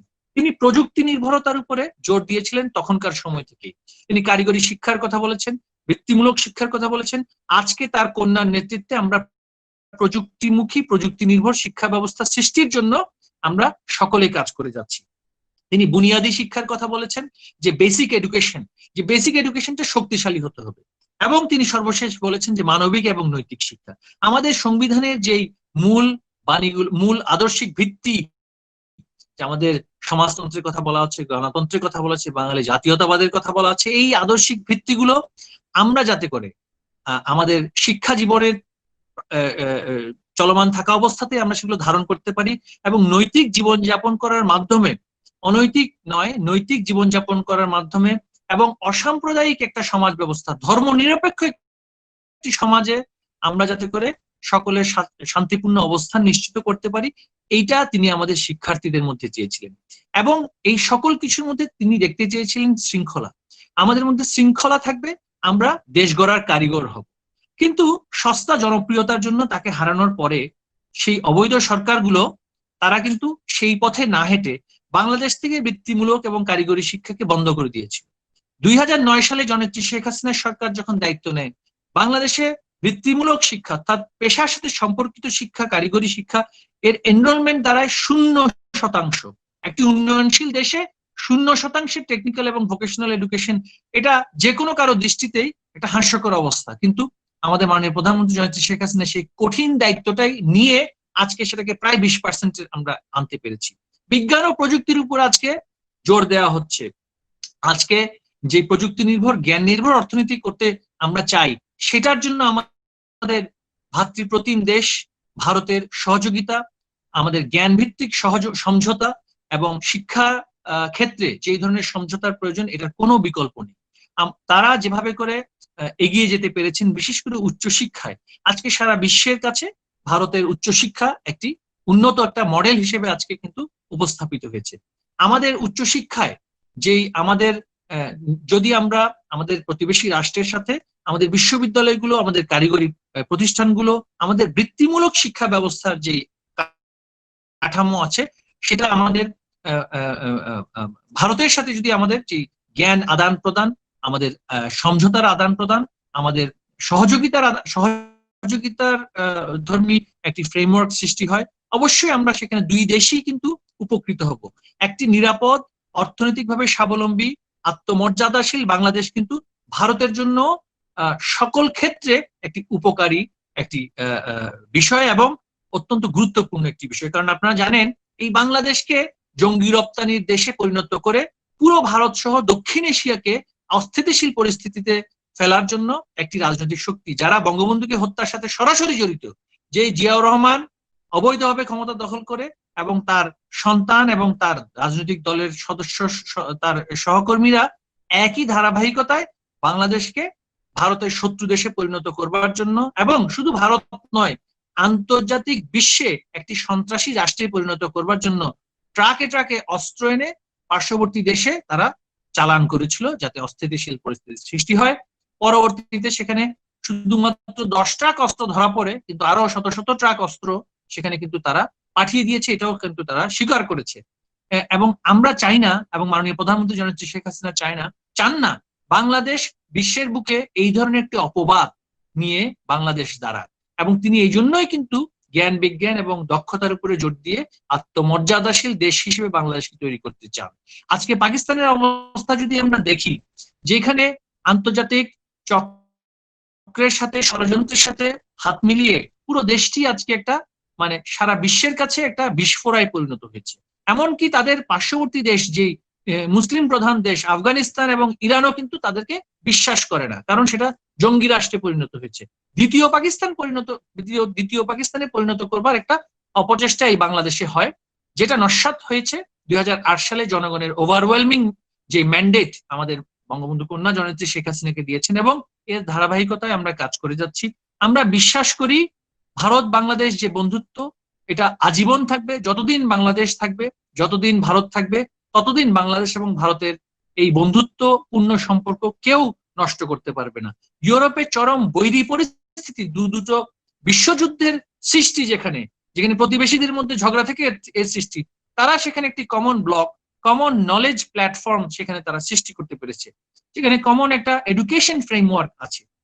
আমাদের সাথেও শিক্ষাগত অনেক বিষয়ে ভারতের সাথে সমঝোতা আছে এবং আমাদের মিউচুয়াল রিকগনিশনের ব্যবস্থা আছে। এর জন্য কিন্তু আমরা ভারতকে ধন্যবাদ জানাই যে আমরা দেখেছি অনেক সময় পশ্চিমা বিশ্বের অনেক শিক্ষাগত যোগ্যতার বা শিক্ষাগত যে সনদের চাইতে তারা আমাদের দেশ, এই দক্ষিণ এশিয়ার বাংলাদেশের শিক্ষাগত সনদ এবং যোগ্যতাকে একইভাবে মূল্যায়ন করবার জন্য ইকুইভ্যালেন্সের যে বিষয়টা তারা কিন্তু অত্যন্ত পজিটিভলি তারা সেটা দেখছেন এবং করছেন, এবং সেক্ষেত্রে আমাদের দুই দেশের মধ্যে একটা সহমর্মিতার একটা পরিবেশ আছে। কিন্তু আমাদের দক্ষতার আদান প্রদান, জ্ঞানের আদান প্রদান এবং এই যে নলেজ ট্রান্সফারের বিষয়টা এবং নলেজ এক্সচেঞ্জের বিষয়টা, আমাদের অনেক ক্ষেত্রে অনেক সক্ষমতা অর্জিত হয়েছে মাস এডুকেশনে, আমাদের পাবলিক হেলথে এবং মাস লিটারেসির ক্ষেত্রে এবং হিউম্যান ডেভেলপমেন্ট ইন্ডেক্সে আমাদের আজকে যে উন্নয়ন, আজকে যে আমাদের অবস্থান, এই পলিসি প্র্যাকটিক্যাল পলিসি ইমপ্লিমেন্টেশনের ক্ষেত্রে বাংলাদেশের অভিজ্ঞতা, ভারত অবশ্যই সেখান থেকে আমাদের কাছ থেকে সেটা আমরা মিউচুয়ালি সেটা শিখতে পারি। এবং পাশাপাশি ভারত উচ্চশিক্ষায় আজকে মহাকাশে আজকে ভারতের যে আমাদের গবেষণা হচ্ছে, সেটা ভারতের মতন একটি দেশে পক্ষে সেটা আজকে সম্ভব হয়েছে, কারণ হায়ার এডুকেশনে, টারশিয়ারি লেভেল এডুকেশনে দীর্ঘদিন ধরে তারা বিনিয়োগ করেছেন। আমাদের দুর্ভাগ্য যে 21 বছর ধরে হায়ার লেভেল টারশিয়ারি এডুকেশনে সেখানে বিনিয়োগ তো দূরের কথা, শুধুমাত্র সেটাকে একটা সার্টিফিকেট সর্বস্ব শিক্ষায় পরিণত করবার জন্য, সস্তা জনপ্রিয়তার জন্য অবৈধ শাসকেরা এবং অর্ধশিক্ষিত, কুশিক্ষিত, অশিক্ষিত শাসকেরা সেইভাবে করে তারা কিন্তু বিনিয়োগ করেনি। আজকে আমাদেরকে সেটা প্রতিবন্ধকতার মুখে আমরা পড়ছি। আমি আর কথা না বাড়িয়ে আজকের এই চমৎকার উদ্যোগটির জন্য, যাতে আমাদের তরুণ প্রজন্ম বঙ্গবন্ধুর জীবনী থেকে যেগুলো ফার্স্ট হ্যান্ড কন্টেন্ট, আমরা যদি ইতিহাসের কন্টেন্ট দেখি, একেবারে প্রাইমারি কন্টেন্ট, রুট লেভেল, গ্রাস লেভেল, আপনার ইন্টেলিজেন্স ব্রাঞ্চের কনস্টেবল দ্বারা সেগুলো লেখা এবং সেগুলো আবার হায়ার অথরিটি দ্বারা ভেরিফাই করা বঙ্গবন্ধুর উপরে এই সমস্ত কন্টেন্ট, এগুলো জানতে পারবে, বাংলাদেশের ইতিহাস সম্পর্কে জানতে পারবেন। এবং আমাদের যে লক্ষ লক্ষ মানুষ, 30 লক্ষ মানুষ প্রাণ দিয়েছিলেন, রক্ত, আমাদের দুই দেশের মিত্র শক্তির, আমাদের সৈনিকদের আমাদের রক্ত ঝরেছিল। আমাদের যুদ্ধে ভারতের সেনাবাহিনীর এবং সামরিক বাহিনীর অনেকেই শহীদ হয়েছিলেন। আমাদের অনেক সেনাবাহিনীর অফিসার সেখানে আমাদের যারা পাকিস্তানের পক্ষ ত্যাগ করে বাংলার মুক্তি সংগ্রামে সামিল হয়েছিলেন, একসাথে যুদ্ধ করেছিলেন। এই যে সহমর্মিতাটা আমাদের জন্মলগ্ন থেকে ছিল, এটা যাতে করে আমাদের তরুণ প্রজন্ম জেনে দীর্ঘদিনের অপপ্রচারের দাঁত ভাঙা জবাব দিতে পারে, এই উদ্যোগটি অত্যন্ত কাজে আসবে। আমি এই উদ্যোগটি নেয়ার জন্য ভারত প্রজাতন্ত্রের মাননীয় হাই কমিশনার রিবা গাঙ্গুলি দাসকে বিশেষভাবে ধন্যবাদ জানাচ্ছি। আমাদের এই বন্ধুত্ব, আমাদের এই সহযোগিতা আরো এগিয়ে যাক এবং বঙ্গবন্ধুর খুনিদেরকে বাংলার মাটিতে এনে বিচারের ফাঁসি কাষ্ঠে আমরা যারা মৃত্যুদণ্ড পেয়েছে তাদেরকে ফাঁসি কাষ্ঠে চড়ানোর জন্য আমরা ভারতের সহযোগিতা চাই। আমরা জানি অনেকেই মার্কিন যুক্তরাষ্ট্রে পালিয়ে আছে, আমরা বিশ্বাস করি আমাদের ভাতৃপ্রতিম দেশ ভারতের সহযোগিতা আমরা এক্ষেত্রে পাবো। মার্কিন যুক্তরাষ্ট্রকে আমরা তাদেরকে সম্মত করতে পারবো যে পালিয়ে থাকা এই সন্ত্রাসী, এই খুনিরা যাতে করে বাংলার মাটিতে এসে তারা যাতে করে বিচারের সম্মুখীন হয়। এবং আমরা দেখেছি যে কিছুদিন আগে পালিয়ে থাকা আরেকজন সন্ত্রাসী খুনি বাংলাদেশে এসে আমাদের তার ফাঁসি কার্যকর হয়েছিল। এর জন্য আমরা আমাদের প্রতিবেশী দেশকে, আমাদের ভারত প্রজাতন্ত্রকে আমরা ধন্যবাদ জানাই এবং আমরা বিশ্বাস করি আন্তর্জাতিক পরিমণ্ডলে এই বিষয়টাতে আমরা তাদের বিশেষ সহযোগিতা পাবো এবং ভবিষ্যতে কখনো এই রাজনৈতিক অপশক্তি বাংলার ক্ষমতায় আসতে পারবে না। এই বিষয়ে আমরা সকলেই একসাথে কাজ করব এই প্রত্যাশা ব্যক্ত করে আরো জ্ঞান বিজ্ঞানের ক্ষেত্রে আমাদের দুই দেশের মধ্যে আরো জ্ঞানের আদান প্রদান, দক্ষতার আদান প্রদান, নলেজ এক্সচেঞ্জের প্রত্যাশা ব্যক্ত করে আমি শেষ করছি। সবাইকে ধন্যবাদ। জয় বাংলা, জয় বঙ্গবন্ধু, বাংলাদেশ এবং ভারতের অকৃত্রিম বন্ধুত্ব চিরজীবী হোক।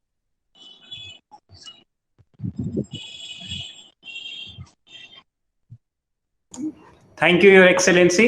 Your inspiring words have filled this webinar with the much needed enthusiasm that we were expecting from a young politician who also represents the Education Ministry.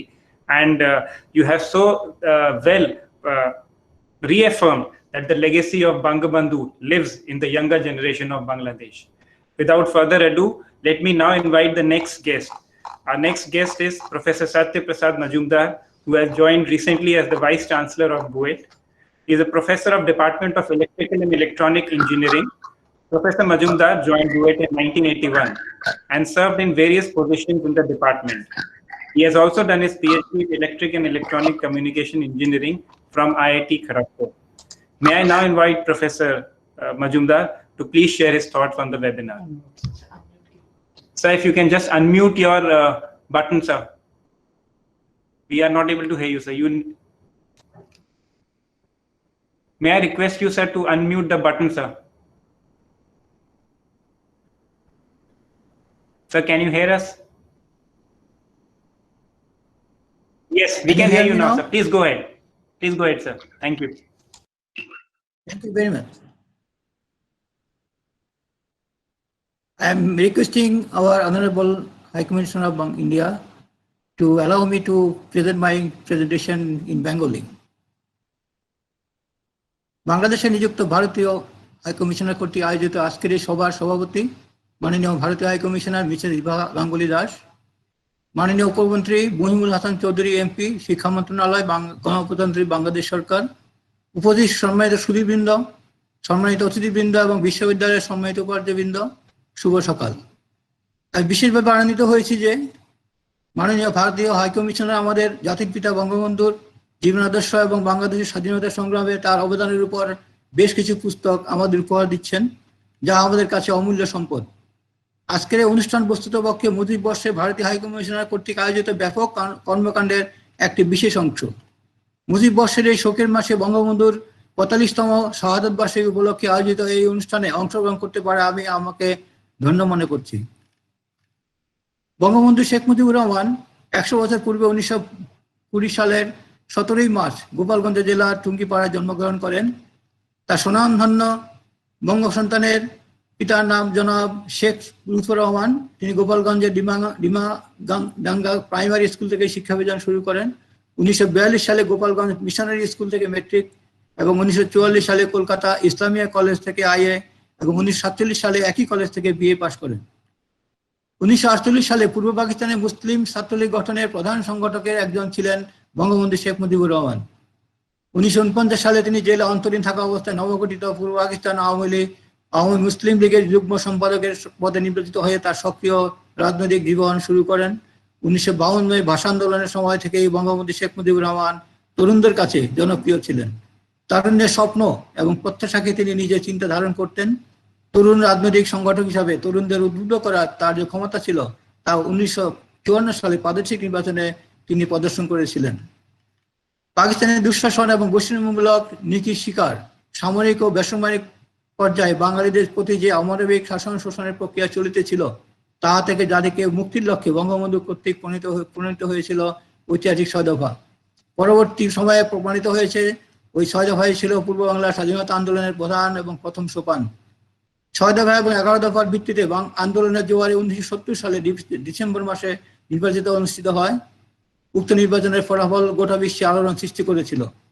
পরবর্তীতে বঙ্গবন্ধু ৭ই মার্চে ঢাকার রেসকোর্স ময়দানে এক লোমহর্ষক ঐতিহাসিক ভাষণে স্বাধীনতা সংগ্রামের ডাক দিয়েছিলেন। তিনি বহুদলে বিভক্ত বাঙালিদের ঐক্যবদ্ধ করতে সক্ষম হয়েছিলেন। ৭ই মার্চে কালজয়ী ভাষণে তার উদাত্ত আহ্বান জাদুকরী প্রভাব ফেলেছিল এ দেশের আবাল বৃদ্ধ বনিতা সবার হৃদয়ে। এই ভাষণের মাধ্যমে তার রাজনৈতিক প্রজ্ঞা, সাহস, দক্ষতা ও নেতৃত্বের গুণাবলী সুন্দরভাবে প্রকাশ পেয়েছিল। বঙ্গবন্ধু ৭ই মার্চের ভাষণে একটি ঐতিহাসিক দলিল হিসাবে আমাদের কাছে রক্ষিত আছে এবং থাকবে। ১৯৭৫ সালের ১৫ই আগস্ট অপশক্তি চক্রান্তে কিছু সংখ্যক বিপদগামী সামরিক অফিসারের হাতে ধানমন্ডির ৩২ নম্বর সড়কের বাসভবনে সপরিবারে শহীদ হন জাতির জনক বঙ্গবন্ধু শেখ মুজিবুর রহমান।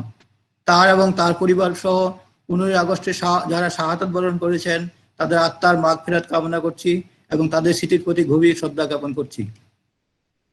বাঙালি জাতিসত্তার সঙ্গে একাত্ম হয়ে আছে এই জননন্দিত মহামানব বঙ্গবন্ধুর নাম।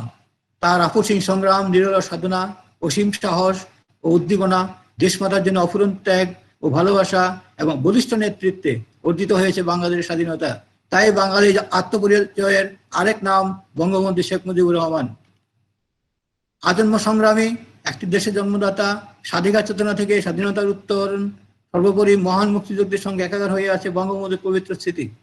1940 সালে নিখিল ভারত মুসলিম ছাত্র ফেডারেশনের যোগদানের পর থেকে ব্রিটিশ ভারত এবং পাকিস্তানের 23 বছরের ইতিহাস বঙ্গবন্ধুর আত্মত্যাগ ও সংগ্রামের ইতিহাস।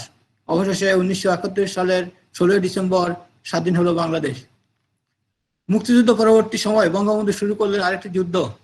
এই যুদ্ধ সমৃদ্ধির, প্রবৃদ্ধির এবং উন্নতির।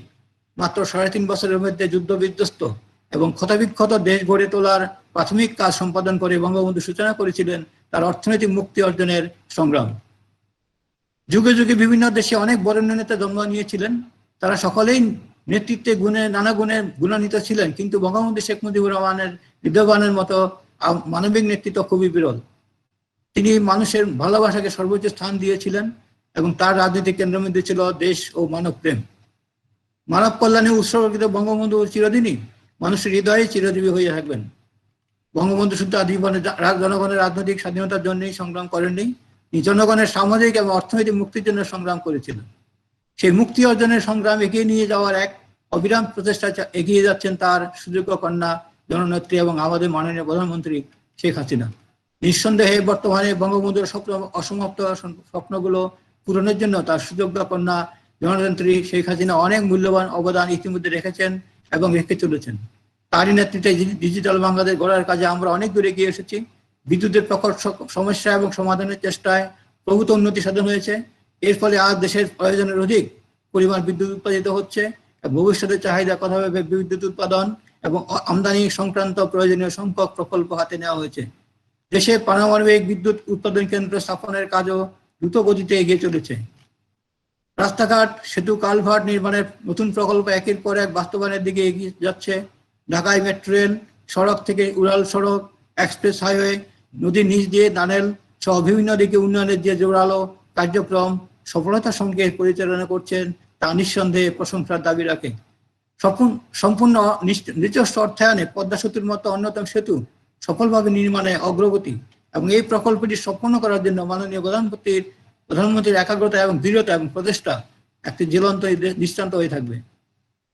তার নেতৃত্বে সম্প্রতি বঙ্গবন্ধু স্যাটেলাইট 1 কক্ষপথে প্রেরণ এবং স্থাপনের মাধ্যমে বাংলাদেশ আর স্যাটেলাইট যুগে প্রবেশ করে এক অনন্য নজির স্থাপন করেছে। সব উন্নয়নের তালিকা অনেক বড়, তবে সকল উন্নয়নের তাগিদ, উৎসাহ, উদ্যোগ, কার্য সম্পাদনের প্রেরণা দিয়েছেন বঙ্গবন্ধু কন্যা মাননীয় প্রধানমন্ত্রী। বলার অপেক্ষা রাখে না যে বাংলাদেশে আজ উন্নয়নের সুবাতাস চলছে।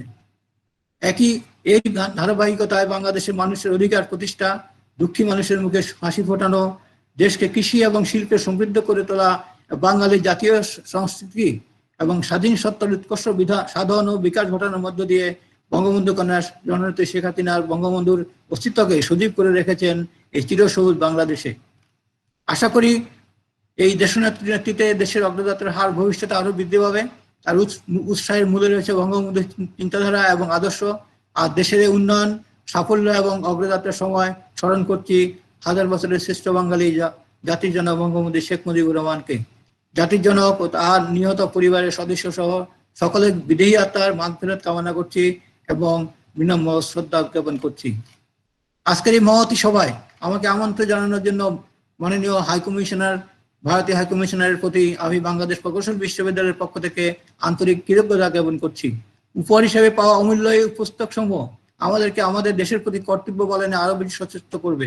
বিশেষ করে আমাদের ছাত্র এবং শিক্ষকবৃন্দকে বঙ্গবন্ধু জীবনাদর্শ, সংগ্রামী জীবন, স্বাধীনতা সর্জনে তার অবদান সম্পর্কে আরো গভীরভাবে জানতে সাহায্য করবে।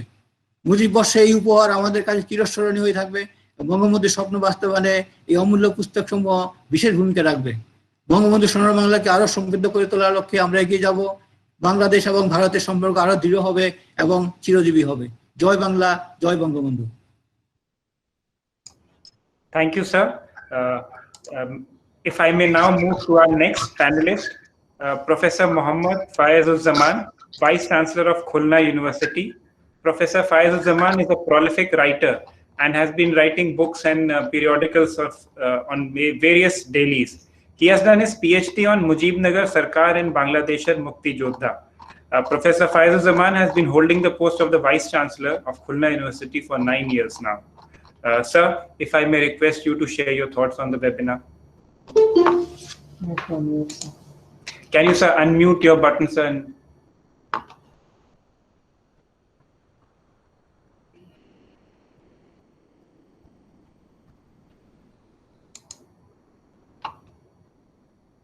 sir, your volume button, if you can unmute.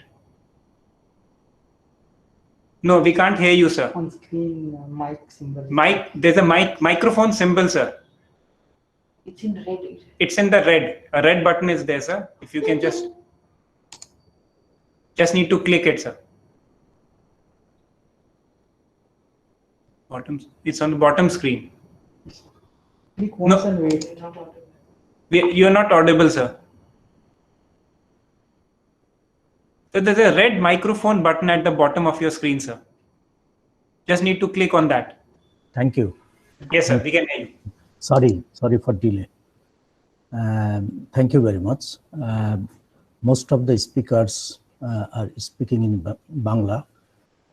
This is why I may request to Honorable High Commissioner to give me permission for speaking Bangla. Thank you. মাননীয় হাই কমিশনার এবং এখানে keynote speaker barrister Mohibul Hasan, শ্রদ্ধেয় উপাচার্য বৃন্দ, বিভিন্ন college বৃন্দ, সাংবাদিক বৃন্দ এবং যারা সবাইকে শুভেচ্ছা জানাচ্ছি। আমি প্রথমেই জাতির জনক বঙ্গবন্ধু শেখ মুজিবুর রহমান এবং তার পরিবারের সকল সদস্যের প্রতি শ্রদ্ধা জানাই এবং বাংলার মুক্তিযুদ্ধে ভারত এবং বাংলাদেশের যে মুক্তিযোদ্ধা নিহত শহীদ হয়েছিলেন, বাংলাদেশের জন্য বাঙালি, বাংলাদেশি এবং ভারতীয় যে সকল যোদ্ধা জীবন দিয়েছিলেন তাদের সবার প্রতি আমি শ্রদ্ধা জানাই। আমি কৃতজ্ঞতা জানাই ভারতীয় হাই কমিশনের প্রতি, তারা আমাকে এখানে প্যানেলে নাম দিয়েছেন। আমি খুলনা বিশ্ববিদ্যালয় এবং আমার পক্ষ থেকে আমি তাদেরকে ধন্যবাদ জানাই। পাশাপাশি আমি ভারতীয় হাই কমিশনকে আরো ধন্যবাদ জানাই যে আমার বিশ্ববিদ্যালয়ে তিনি যে বইগুলো পাঠিয়েছেন, আমার ইতিহাস ও সভ্যতা ডিসিপ্লিনের শিক্ষার্থীবৃন্দ এবং আর্টস এবং সোশ্যাল সায়েন্সের স্টুডেন্টরা তারা এর থেকে উপকৃত হবে এবং আমি এই বইগুলো ইতিহাস ও সভ্যতা ডিসিপ্লিনে আজকালের মধ্যেই আমি পাঠিয়ে দেওয়ার চেষ্টা করব। আমি তাদেরকে ধন্যবাদ জানাই। আমি কথা ভূমিকার বেশি না দিয়ে আমি আলোচনায় চলে যাই। আজকের শিরোনাম বিশেষ করে বলা হচ্ছে যে শিরোনামের যে বিষয়বস্তু, webinar Bangabandhu his message for the post liberation generation, খুবই গুরুত্বপূর্ণ বলে আমার কাছে মনে হয়েছে। আজকে আমরা যে আলোচনাগুলো করছি সেই আলোচনাটা যদি আমাদের আলোচকদের বাইরে যায়, আমি বিশ্বাস করি যে পোস্ট লিবারেশন জেনারেশন বা বঙ্গবন্ধু হত্যাকাণ্ডের পরে যাদের জন্ম হয়েছে তারা অনেক কিছু এর থেকে জানতে পারবে। আমি শুরু করতে চাই এভাবে, কারণ আমার সময় তো খুবই কম, যে বঙ্গবন্ধু নিজে ব্যক্তিগতভাবে বাঙালি ছিলেন। বাঙালির যে সংস্কৃতি, সাহিত্য, বাঙালির যে কৃষ্টি, বাঙালির যে আবেগ, বাঙালির যে অনুভূতি, তিনি তার পুরোপুরিটাই লালন করতেন, ধারণ করতেন এবং ব্যক্তিগত জীবনে তিনি পরিচর্যা করতেন। একবার একজন সাংবাদিকের প্রশ্নের জবাবে তিনি বলেছিলেন এরকম কথা, তাকে জিজ্ঞেস করা হলে আপনি ব্যবহার করেন অথবা সংস্কৃতির সাথে যায় এমন কি তিনি কথায় কথায় বলছিলেন যে রিনেকেট আর আমার এই পাইপ এবং আমার ছাড়া আর আমি কোনো বাইরের কোনো জিনিস ব্যবহার করি না। আমরা বুঝতে পারি যে বাঙালির প্রতি, বাংলার প্রতি তার কমিটমেন্টটা এখানে আমরা বুঝতে পারি। এই কমিটমেন্টের কথা বলতে গিয়ে আমি আরেকটা উদাহরণ দিতে চাই যে পাকিস্তানের গণপরিষদে তিনি যখন প্রাদেশিক পরিষদের সদস্য, তিনি সেখানে প্রসিডিংস গুলো লেখা হতো উর্দু এবং ইংরেজিতে। এখানে হারুন স্যারকে আমি দেখতে পাচ্ছি এবং আরো সুবহান স্যার সহ সবাই জানেন। তখন তিনি পার্লামেন্টে দাঁড়িয়ে বললেন যে মাননীয় স্পিকার, ইতিমধ্যে 1956 সালের সংবিধানে এটি স্বীকৃত হয়েছে যে বাংলা অন্যতম রাষ্ট্রভাষা, কিন্তু আমরা প্রসিডিংসে বাংলায় দেখতে পাচ্ছি না। মাননীয় স্পিকার, আগামীকাল থেকে বাংলায় প্রসিডিংস হবে, এটা আমরা আশা করতে চাই। পরের দিন তিনি যখন অধিবেশন স্থলে গেলেন, সেখানে কিন্তু আরো বাঙালি সদস্য অনেকে ছিলেন, তারা কিন্তু এবং অনেক নিজেদেরকে পণ্ডিত মনে করতেন, তারা কিন্তু কেউ এটা নিয়ে কথা বলেন নাই, শুধু শেখ মুজিবুর রহমান কথা বলেছেন। পরের দিন তিনি যখন গেলেন তখন আবার তিনি জিজ্ঞেস করলেন যে কালকে যে আলোচনা হলো সেই আলোচনার ভিত্তিতে আজকে কিন্তু বাংলায় প্রসিডিংস থাকার কথা ছিল, আজও নাই মাননীয় স্পিকার, আমি ওয়াক আউট করব। এই যে তার বাংলার প্রতি, বাঙালির প্রতি তার যে মমত্ববোধ এবং ভালোবাসা, তার বিভিন্ন ঘটনায়, বিভিন্ন আলাপচারিতায়, বিভিন্ন তার বক্তব্যে এটা স্পষ্ট হয়। আমরা যদি দেখতে পাই যে, আমাকে কি শোনা যাচ্ছে? সরি।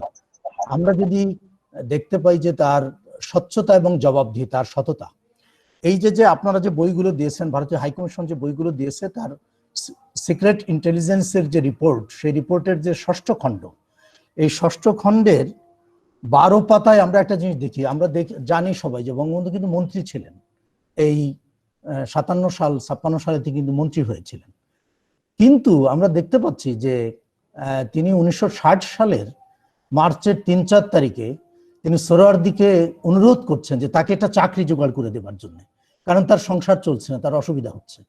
একজন মন্ত্রী থাকা অবস্থায় কিছুদিন তিনি মন্ত্রী ছিলেন, তারপরেই তার মন্ত্রিত্ব চলে গেল, সম্ভবত হ্যাং হয়ে গেছে, শোনা যাচ্ছে না বোধহয় আমার কথা। আমরা কি শুনতে পাচ্ছি? You are audible, sir. Please. Thank you very much.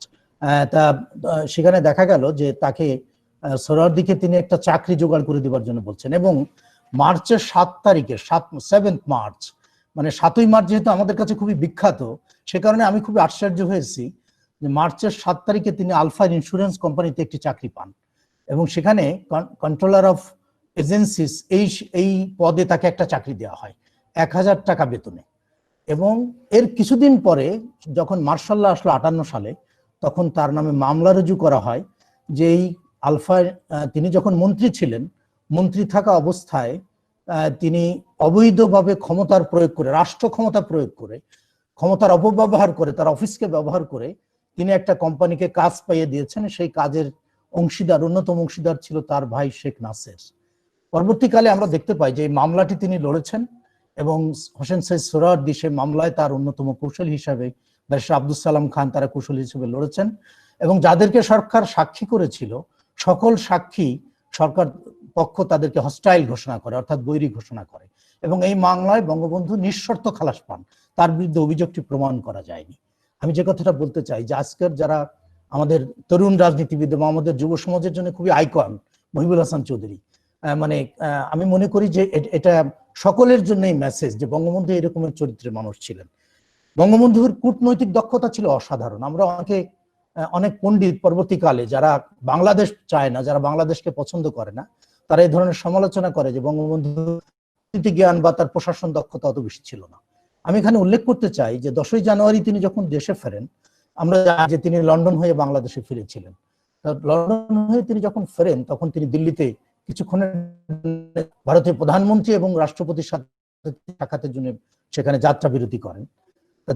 চলে আসার সময় ভারতের তৎকালীন রাষ্ট্রপতি ভিভি গিরি বঙ্গবন্ধুকে একটা প্রস্তাব দেন যে আপনি তো রয়্যাল এয়ারফোর্সের বিমানে, ব্রিটিশ রয়্যাল এয়ারফোর্সের বিমানে করে আপনি ঢাকায় যাবেন এবং ভারত হয়ে আসছেন, তা আমি আপনাকে অনুরোধ করব যে ভারতীয় রাষ্ট্রপতির নিজস্ব বিমান আছে রাজহংস, আপনি দয়া করে এই বিমানে করে আপনি বাংলাদেশে যাবেন, ঢাকায় যাবেন।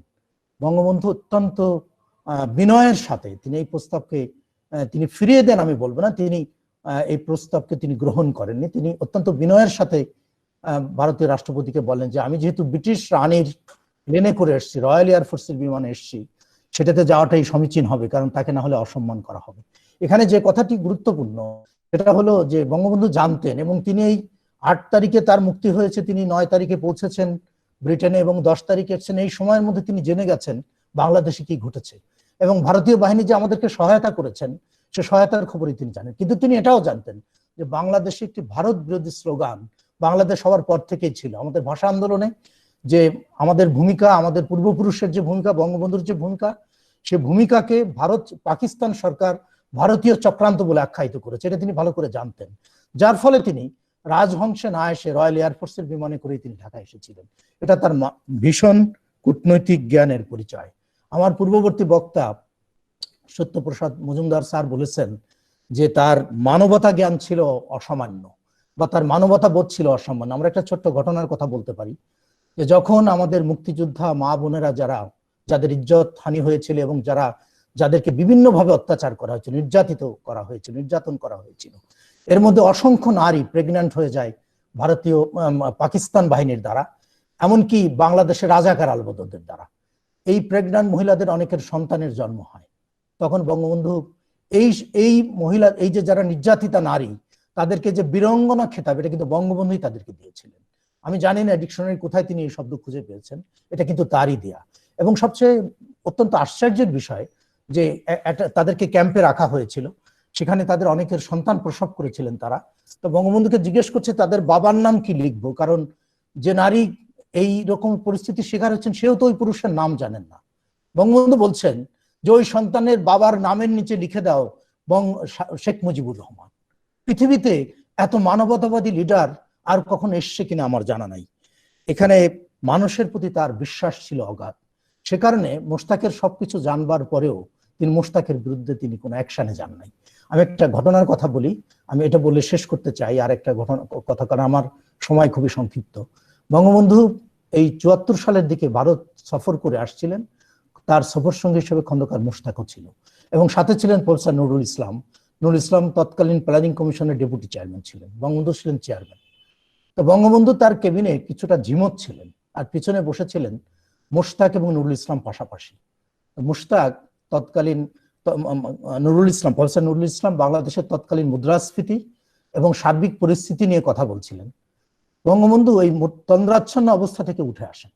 উঠে এসে তিনি মোশতাকের পাশে বসে বলেন যে প্রফেসর নুরুল ইসলামের কথাগুলো ভালো করে শোনেন। নুরুল ইসলাম বোঝাচ্ছিলেন মুদ্রাস্ফীতি হলে এইভাবে দ্রব্যমূল্য বাড়বে, দ্রব্যমূল্য বাড়লে কিভাবে রাজনৈতিক অসন্তোষ তৈরি হতে পারে, রাজনৈতিক অসন্তোষ হলে সরকার কিভাবে অস্থিতিশীল হতে পারে, এই কথাগুলো তিনি বোঝাচ্ছিলেন। সাথে সাথে বঙ্গবন্ধু তাকে বললেন আপনি ভালো করে শোনেন, মোশতাক সাহেবকে বলছে আপনি এগুলো ভালো করে শোনেন এবং বোঝার চেষ্টা করেন। এরপরে বঙ্গবন্ধু বলছেন যে আজকে রাতে আমি একটা স্বপ্ন দেখেছি। হযরত ইব্রাহিম যেমন স্বপ্ন দেখেছিলেন যে তিনি তার সবচেয়ে প্রিয় বস্তুকে কোরবানি করবেন, এবং প্রিয় বস্তু হলো তার সন্তান ইসমাইল। আমিও আজকে এটা রাতে স্বপ্ন দেখেছি, আমার প্রিয় বস্তুকে কোরবানি করতে বলেছে আমাকে আল্লাহ, এবং সেই কোরবানির করার জন্য আমার সবচেয়ে প্রিয় বস্তুটি সেটা খন্দকার মোশতাক। খন্দকার মোশতাকের সামনে বলছেন।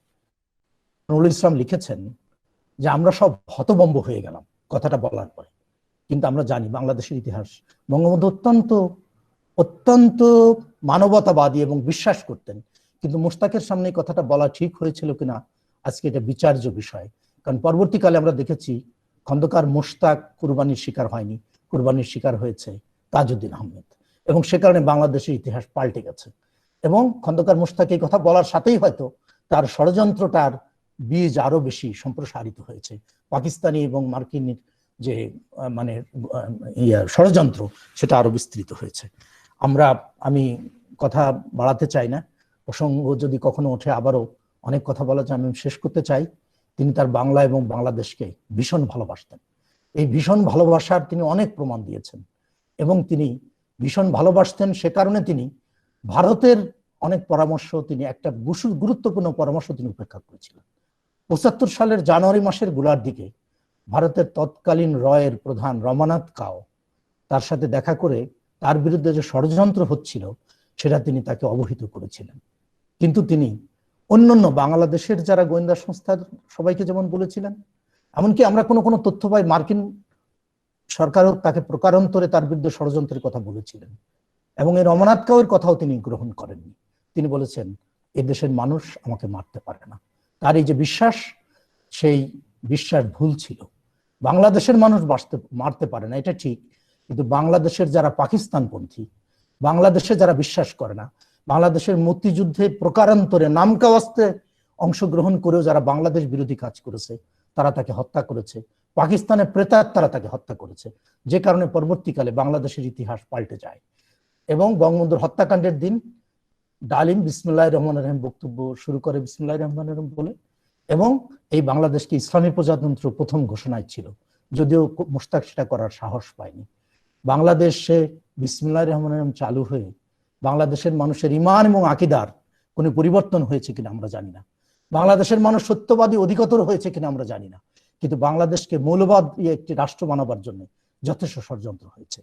আমরা বিশ্বাস করি এদেশের মানুষ সেটাকে রুখে দেবে। বা আমরা এই হাই কমিশনারের মাধ্যমে এটাও বলতে চাই, ভারতবর্ষে যদি কোনো কারণে সাম্প্রদায়িকতা বৃদ্ধি পায়, বাংলাদেশেও কিন্তু তার প্রভাব পড়ে। আমরা আশা করব আমাদের উভয় দেশ অসাম্প্রদায়িক রাষ্ট্রে পরিণত হবে, আমাদের বন্ধুত্ব দীর্ঘস্থায়ী হবে, বাংলাদেশ চিরজীবী হবে, ভারত বাংলাদেশ মৈত্রী অটুট থাকবে এবং আমরা পরস্পর আমাদের উন্নয়ন সহযোগী হিসাবে কাজ করব, আমাদের সকল সমস্যার একসাথে সমাধান করব। এই বলে আমি শেষ করছি। আপনাদের সবাইকে ধন্যবাদ, আবারও কৃতজ্ঞতা জানিয়ে শেষ করছি। জয় বাংলা, জয় Bangabandhu. Anik dhanyawad, sir. Our next guest is and panel speaker is Professor Gautam Bodhda Das, Vice Chancellor of Chittagong Veterinary and Animal Sciences University. Professor Das has honors and a PhD in animal husbandry from Agriculture University and has been the Vice Chancellor of this university since December 2014. May I now invite you, sir, to share your thoughts for the webinar. Oh, thank you. Can you hear me? Yes, sir. We can hear you, sir. Please. আজকের এই high commission of India Dhaka থেকে যে webinar আয়োজন করা হয়েছে, এই ওয়েবিনারের সম্মানিত সভাপতি হার এক্সেলেন্সি হাই কমিশন রিবা গাঙ্গুলি এবং আজকের এই অনুষ্ঠানের প্রধান অতিথি আমাদের মাননীয় উপমন্ত্রী মহিবুল হাসান চৌধুরী, শিক্ষা মন্ত্রণালয়, বাংলা গণপ্রজাতন্ত্রী বাংলাদেশ সরকার। এবং আজকের এই ওয়েবিনারে আমাদের যে সকল সম্মানিত উপাচার্যবৃন্দ আছেন এবং যারা সুধীবৃন্দ এবং পার্টিসিপেন্ট, সকলকে চট্টগ্রাম ভেটেরিনারি অ্যানিমেল সায়েন্স বিশ্ববিদ্যালয়ের পক্ষ থেকে আপনাদেরকে আন্তরিক শুভেচ্ছা জানাচ্ছি। আসলে সর্বপ্রথমে আমি বলবো, হাজার বছরের শ্রেষ্ঠ বাঙালি, বাংলাদেশের স্থপতি, জাতির পিতা বঙ্গবন্ধু শেখ মুজিবুর রহমান আজকে এই মাসে শাহাদাত বরণ করেছেন। তার পরিবারবর্গ সহ তাদের প্রতি আমার বিনম্র শ্রদ্ধা জানাচ্ছি। এবং আজকের এই হাই কমিশন থেকে আমাদেরকে যেই সকল বইগুলি দেওয়া হয়েছে, সেই বইগুলি আমরা মুক্তিযুদ্ধ বঙ্গবন্ধুর উপর, এটা কিন্তু একটা আমি মনে করি বিরল ঘটনা। আমি এই জন্য হাই কমিশন অফ ইন্ডিয়াকে আমার অন্তঃস্থল থেকে বিশ্ববিদ্যালয়ের পক্ষ থেকে ধন্যবাদ জ্ঞাপন করছি। বঙ্গবন্ধু আর বাংলাদেশ, এটার মধ্যে কিন্তু কোনো পার্থক্য নেই। আমি বঙ্গবন্ধুকে দেখি, বাংলাদেশ দেখি। আসলে আপনারা তো অবশ্যই জানেন, বঙ্গবন্ধু যদি আজকে জন্মগ্রহণ না করতো আমরা বাংলাদেশ পেতাম না। সেই জন্য আমি বলি বাংলাদেশটা মানেই বঙ্গবন্ধু। এই জন্য বঙ্গবন্ধু অবিশ্বর। এবং এই বঙ্গবন্ধুকে কেউ হয়তো ব্যক্তি বঙ্গবন্ধুকে আজকে আমরা আমাদের কাছে নেই, তাকে হত্যা করা হয়েছে, কিন্তু তার যে দর্শন, তার যে আদর্শ, তার যে মেসেজগুলো, এইগুলি কিন্তু আমাদের ভিতরে, মনের ভিতরে আছে। এবং আমি মনে করি বঙ্গবন্ধুই আছে আমাদের মনের ভিতরে। আপনারা জানেন 1971 সালের 16ই ডিসেম্বর স্বাধীনতা, আমাদের বিজয় দিবস উদযাপন করি।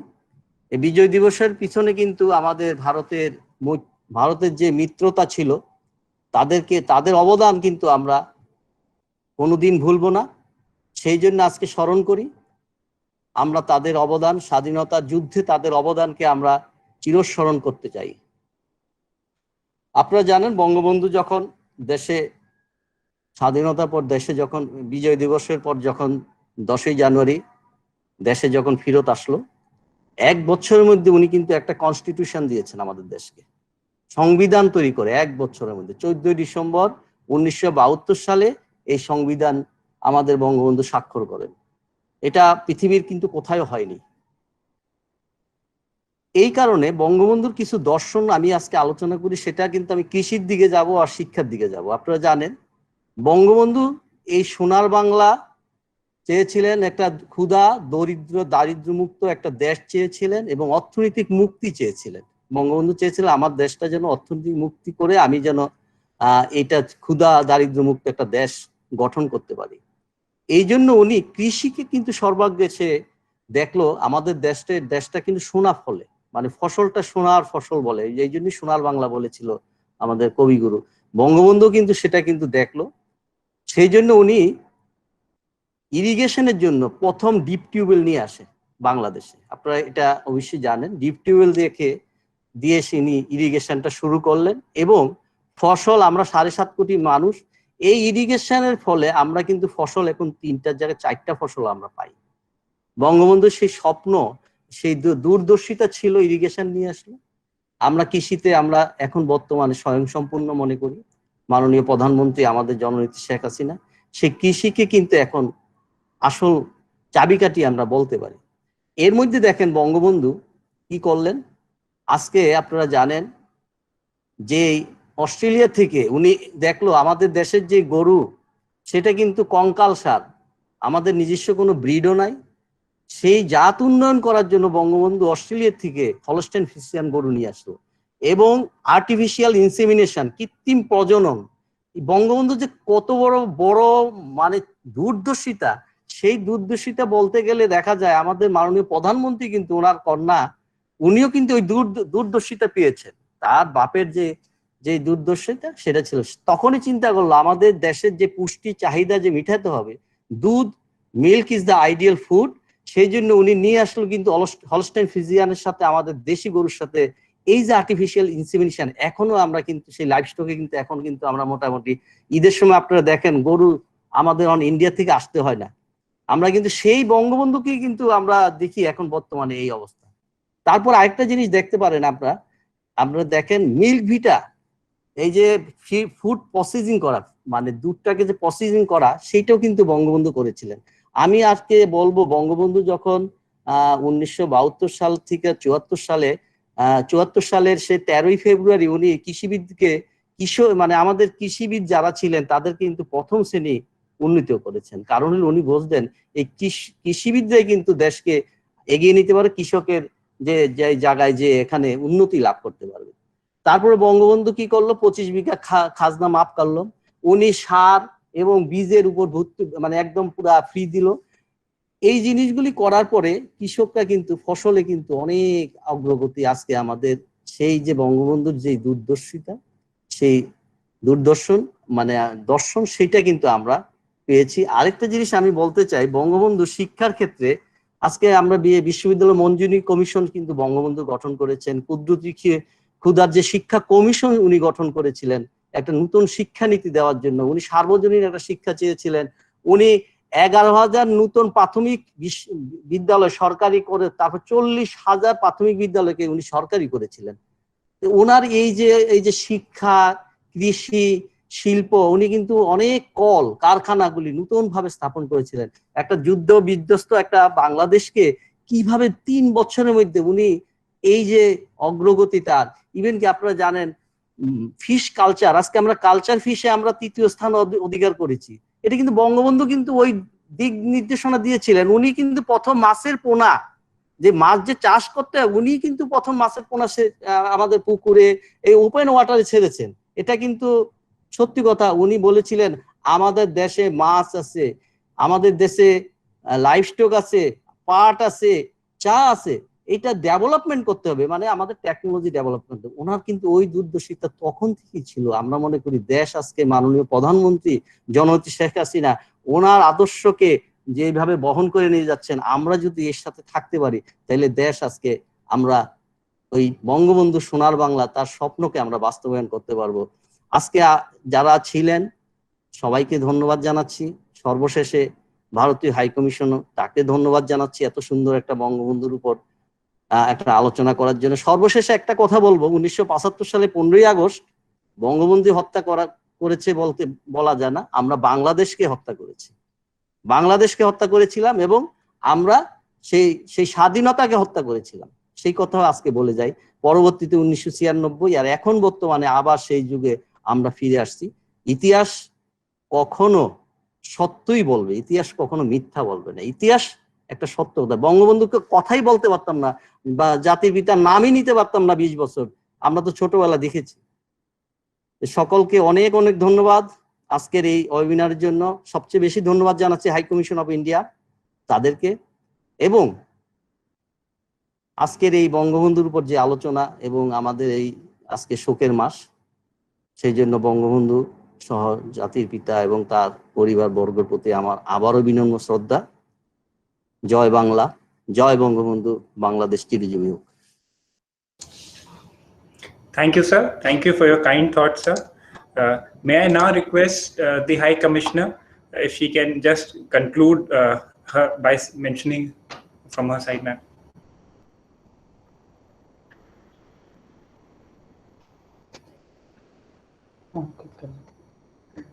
Thank you Akshay. সবাইকে অনেক অনেক ধন্যবাদ। আপনারা সবাই বঙ্গবন্ধুর অনেক পার্সোনালিটির অ্যাসপেক্টের বিষয়ে কথা বললেন। আপনারা সবাইকে মনে করালেন যে 15ই অগস্ট যে বঙ্গবন্ধু তার সপরিবারে যে হত্যা হয়েছিল, অনেক ফ্যামিলির লোক একসাথে যাদের হত্যা হয়েছিল, সেটার যে ঐতিহাসিক সিগনিফিকেন্স, সেটা যে একটা ডিপ উন্ড রেখে গেছে বাংলাদেশের কালেকটিভ সাইকোলজিতে, সেটার বিষয়ে আপনারা বললেন। এটা শোকের মাস বাংলাদেশে। আমরা সেজন্যই চেষ্টা করেছিলাম ইভেন্টটাকে এই সময় করি, যাতে বঙ্গবন্ধুকে আমরা সেইভাবে সেই গুরুত্বর সাথে ওনাকে ট্রিবিউট পে করতে পারি। আপনারা বঙ্গবন্ধুর অনেক অ্যাসপেক্টের বিষয়ে কথা বললেন। উনি মডার্ন বাংলাদেশের অনেক ইনস্টিটিউশন, তার ফাউন্ডিং ফাদার উনি। আপনারা একজন স্পিকার ওনার কনস্টিটিউশনের বিষয়ে আপনি কথা বললেন, যে 1 বছরের মধ্যে একটা কনস্টিটিউশন বাংলাদেশকে দিয়েছেন। অনেক রকমের ইনস্টিটিউশনস এর কথা বলা হলো, যেগুলো বঙ্গবন্ধুর সময় থেকে যেগুলো বিল্ড করা হয়েছিল। এডুকেশনের বিষয়ে মন্ত্রী মহোদয় বললেন, এডুকেশন, সায়েন্স, টেকনোলজির ভিত্তি বঙ্গবন্ধুর সময় থেকে রাখা হয়েছে। আর এগ্রিকালচারের বিষয়ে, কৃষির বিষয়ে আপনারা বললেন। ডিপ্লোমেসি, ন্যাচারালি আমরা সবসময় বলি যে উনি ভারত বাংলাদেশ সম্বন্ধের ফাউন্ডিং ফাদার। আমরা অনেক অ্যাসপেক্ট হয়তো বঙ্গবন্ধুর শিক্ষা, ওনার লাইফের বিষয়ে বলতে পারিনি আজকে সময়ের অভাবে। আর আমার এটাও খারাপ লাগছে যে অনেকেই জয়েন করেছেন, কিন্তু সবাইকে আমরা আজকে চান্স দিতে পারলাম না কথা বলার জন্যে। সেটা একটা টাইমের কনস্ট্রেন্ট থাকে এইসব অনুষ্ঠানে। কিন্তু এই দেখুন, টেকনোলজি আমাদের অ্যালাউ করেছে যে আমরা কতগুলো ইউনিভার্সিটি আর কলেজের সাথে একসাথে লিঙ্ক হতে পেরেছি। অ্যাটলিস্ট যারা আমাদের নিজেদের ভিউজ আমাদের সাথে শেয়ার করতে পারেননি, তারা আমাদের সাথে ভার্চুয়ালি জয়েন করে আমাদের কথা শুনতে পেরেছেন। আর অনেক গুরুত্বপূর্ণ বক্তব্য আজকে আমরা শুনলাম। আপনারা অনেক নতুন এরিয়া অফ কোঅপারেশনও আইডেন্টিফাই করলেন। স্পেশালি মন্ত্রী মহোদয় একটা স্ট্রাকচার্ড কোঅপারেশন ইন এডুকেশনের বিষয়ে কথা বললেন। Point taken, we should follow this up. আপনি জিরো টলারেন্স টু টেরোরিজম এর বিষয়ে কথা বললেন, যেটা খুবই গুরুত্বপূর্ণ, আর যেটার জন্য আজ যে economic fruits of growth and development আমরা সবাই এনজয় করছি এই রিজনে। আমাদের সময় সত্যি একদম শেষ হয়ে গেছে, আমরা অনুষ্ঠানের শেষ পর্যায়ে। সবাইকে অনেক অনেক ধন্যবাদ। স্টুডেন্টরা যদি আমাদের জয়েন করে থাকেন, তাদের আমি এনকারেজ করব বইগুলো পড়বেন। আমি এর মধ্যে অনেকগুলো বই পড়েছি, আর এটা সত্যি খুব ইনসাইটফুল। কারণ আমরা আমাদের নেতাদের অনেক দূর থেকে দেখি, তারা যে নিজেদের পার্সোনাল লাইফে আর তাদের ফ্যামিলিরা তাদের নিজেদের লাইফে কতটা স্যাক্রিফাইস করে এই ফ্রিডম গুলো দেওয়ার জন্য, যেগুলো আজকে ইয়াং জেনারেশন এনজয় করছে, সেটার কিন্তু অ্যাপ্রিসিয়েশন ওনার এই বইগুলো পড়লে জানা যাবে, আর ইতিহাস থেকে জানা যাবে। আর সবসময় আমরা যারা সোশ্যাল সায়েন্স করি, আমরা বলি ইতিহাস থেকে অনেক কিছু শেখা যায়। ইতিহাসকে ভোলার কিন্তু কোনো স্কোপ নেই। History, we have to learn from history, we have to firmly keep history in mind. আপনাদের সবাইকে অনেক অনেক ধন্যবাদ। আপনারা অনেক সময় দিলেন, স্পেশালি মন্ত্রী মহোদয়কে অনেক ধন্যবাদ, আপনি অনেক সময় দিলেন। But very valuable listening to your thoughts. আর I hope we are able to connect like this again. অনেক ধন্যবাদ সবাইকে। Thank you. Thank you, ma'am. Thank you for the concluding thoughts. With this, we have come to the conclusion of our today's webinar. I would like to thank His Excellency Mohibul Hasan Chaudhary, the Minister, for taking time out of his busy schedule to make the event a success. I also thank all the panelists, as well as the Vice Chancellors and Principals of the college who were present with us during the webinar, but because of paucity of time could not participate in the panel. Our thanks are due to them also. Thanks are also due to the media friends who have come forward to cover the event. With this, I formally take permission to close the event. Sobar jono amar shubho kamnay, sobar bhalo thakben. সবাইকে ধন্যবাদ। It is always a pleasure to connect with our friends at Indian High Commission.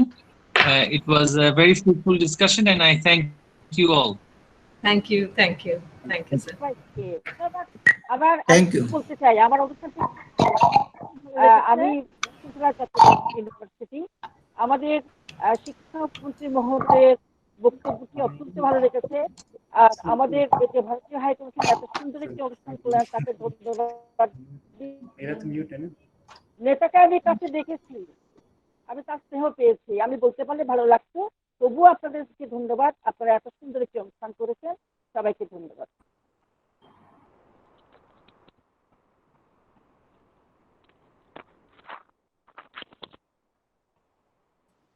ভারতীয় high কমিশনকে অসংখ্য ধন্যবাদ।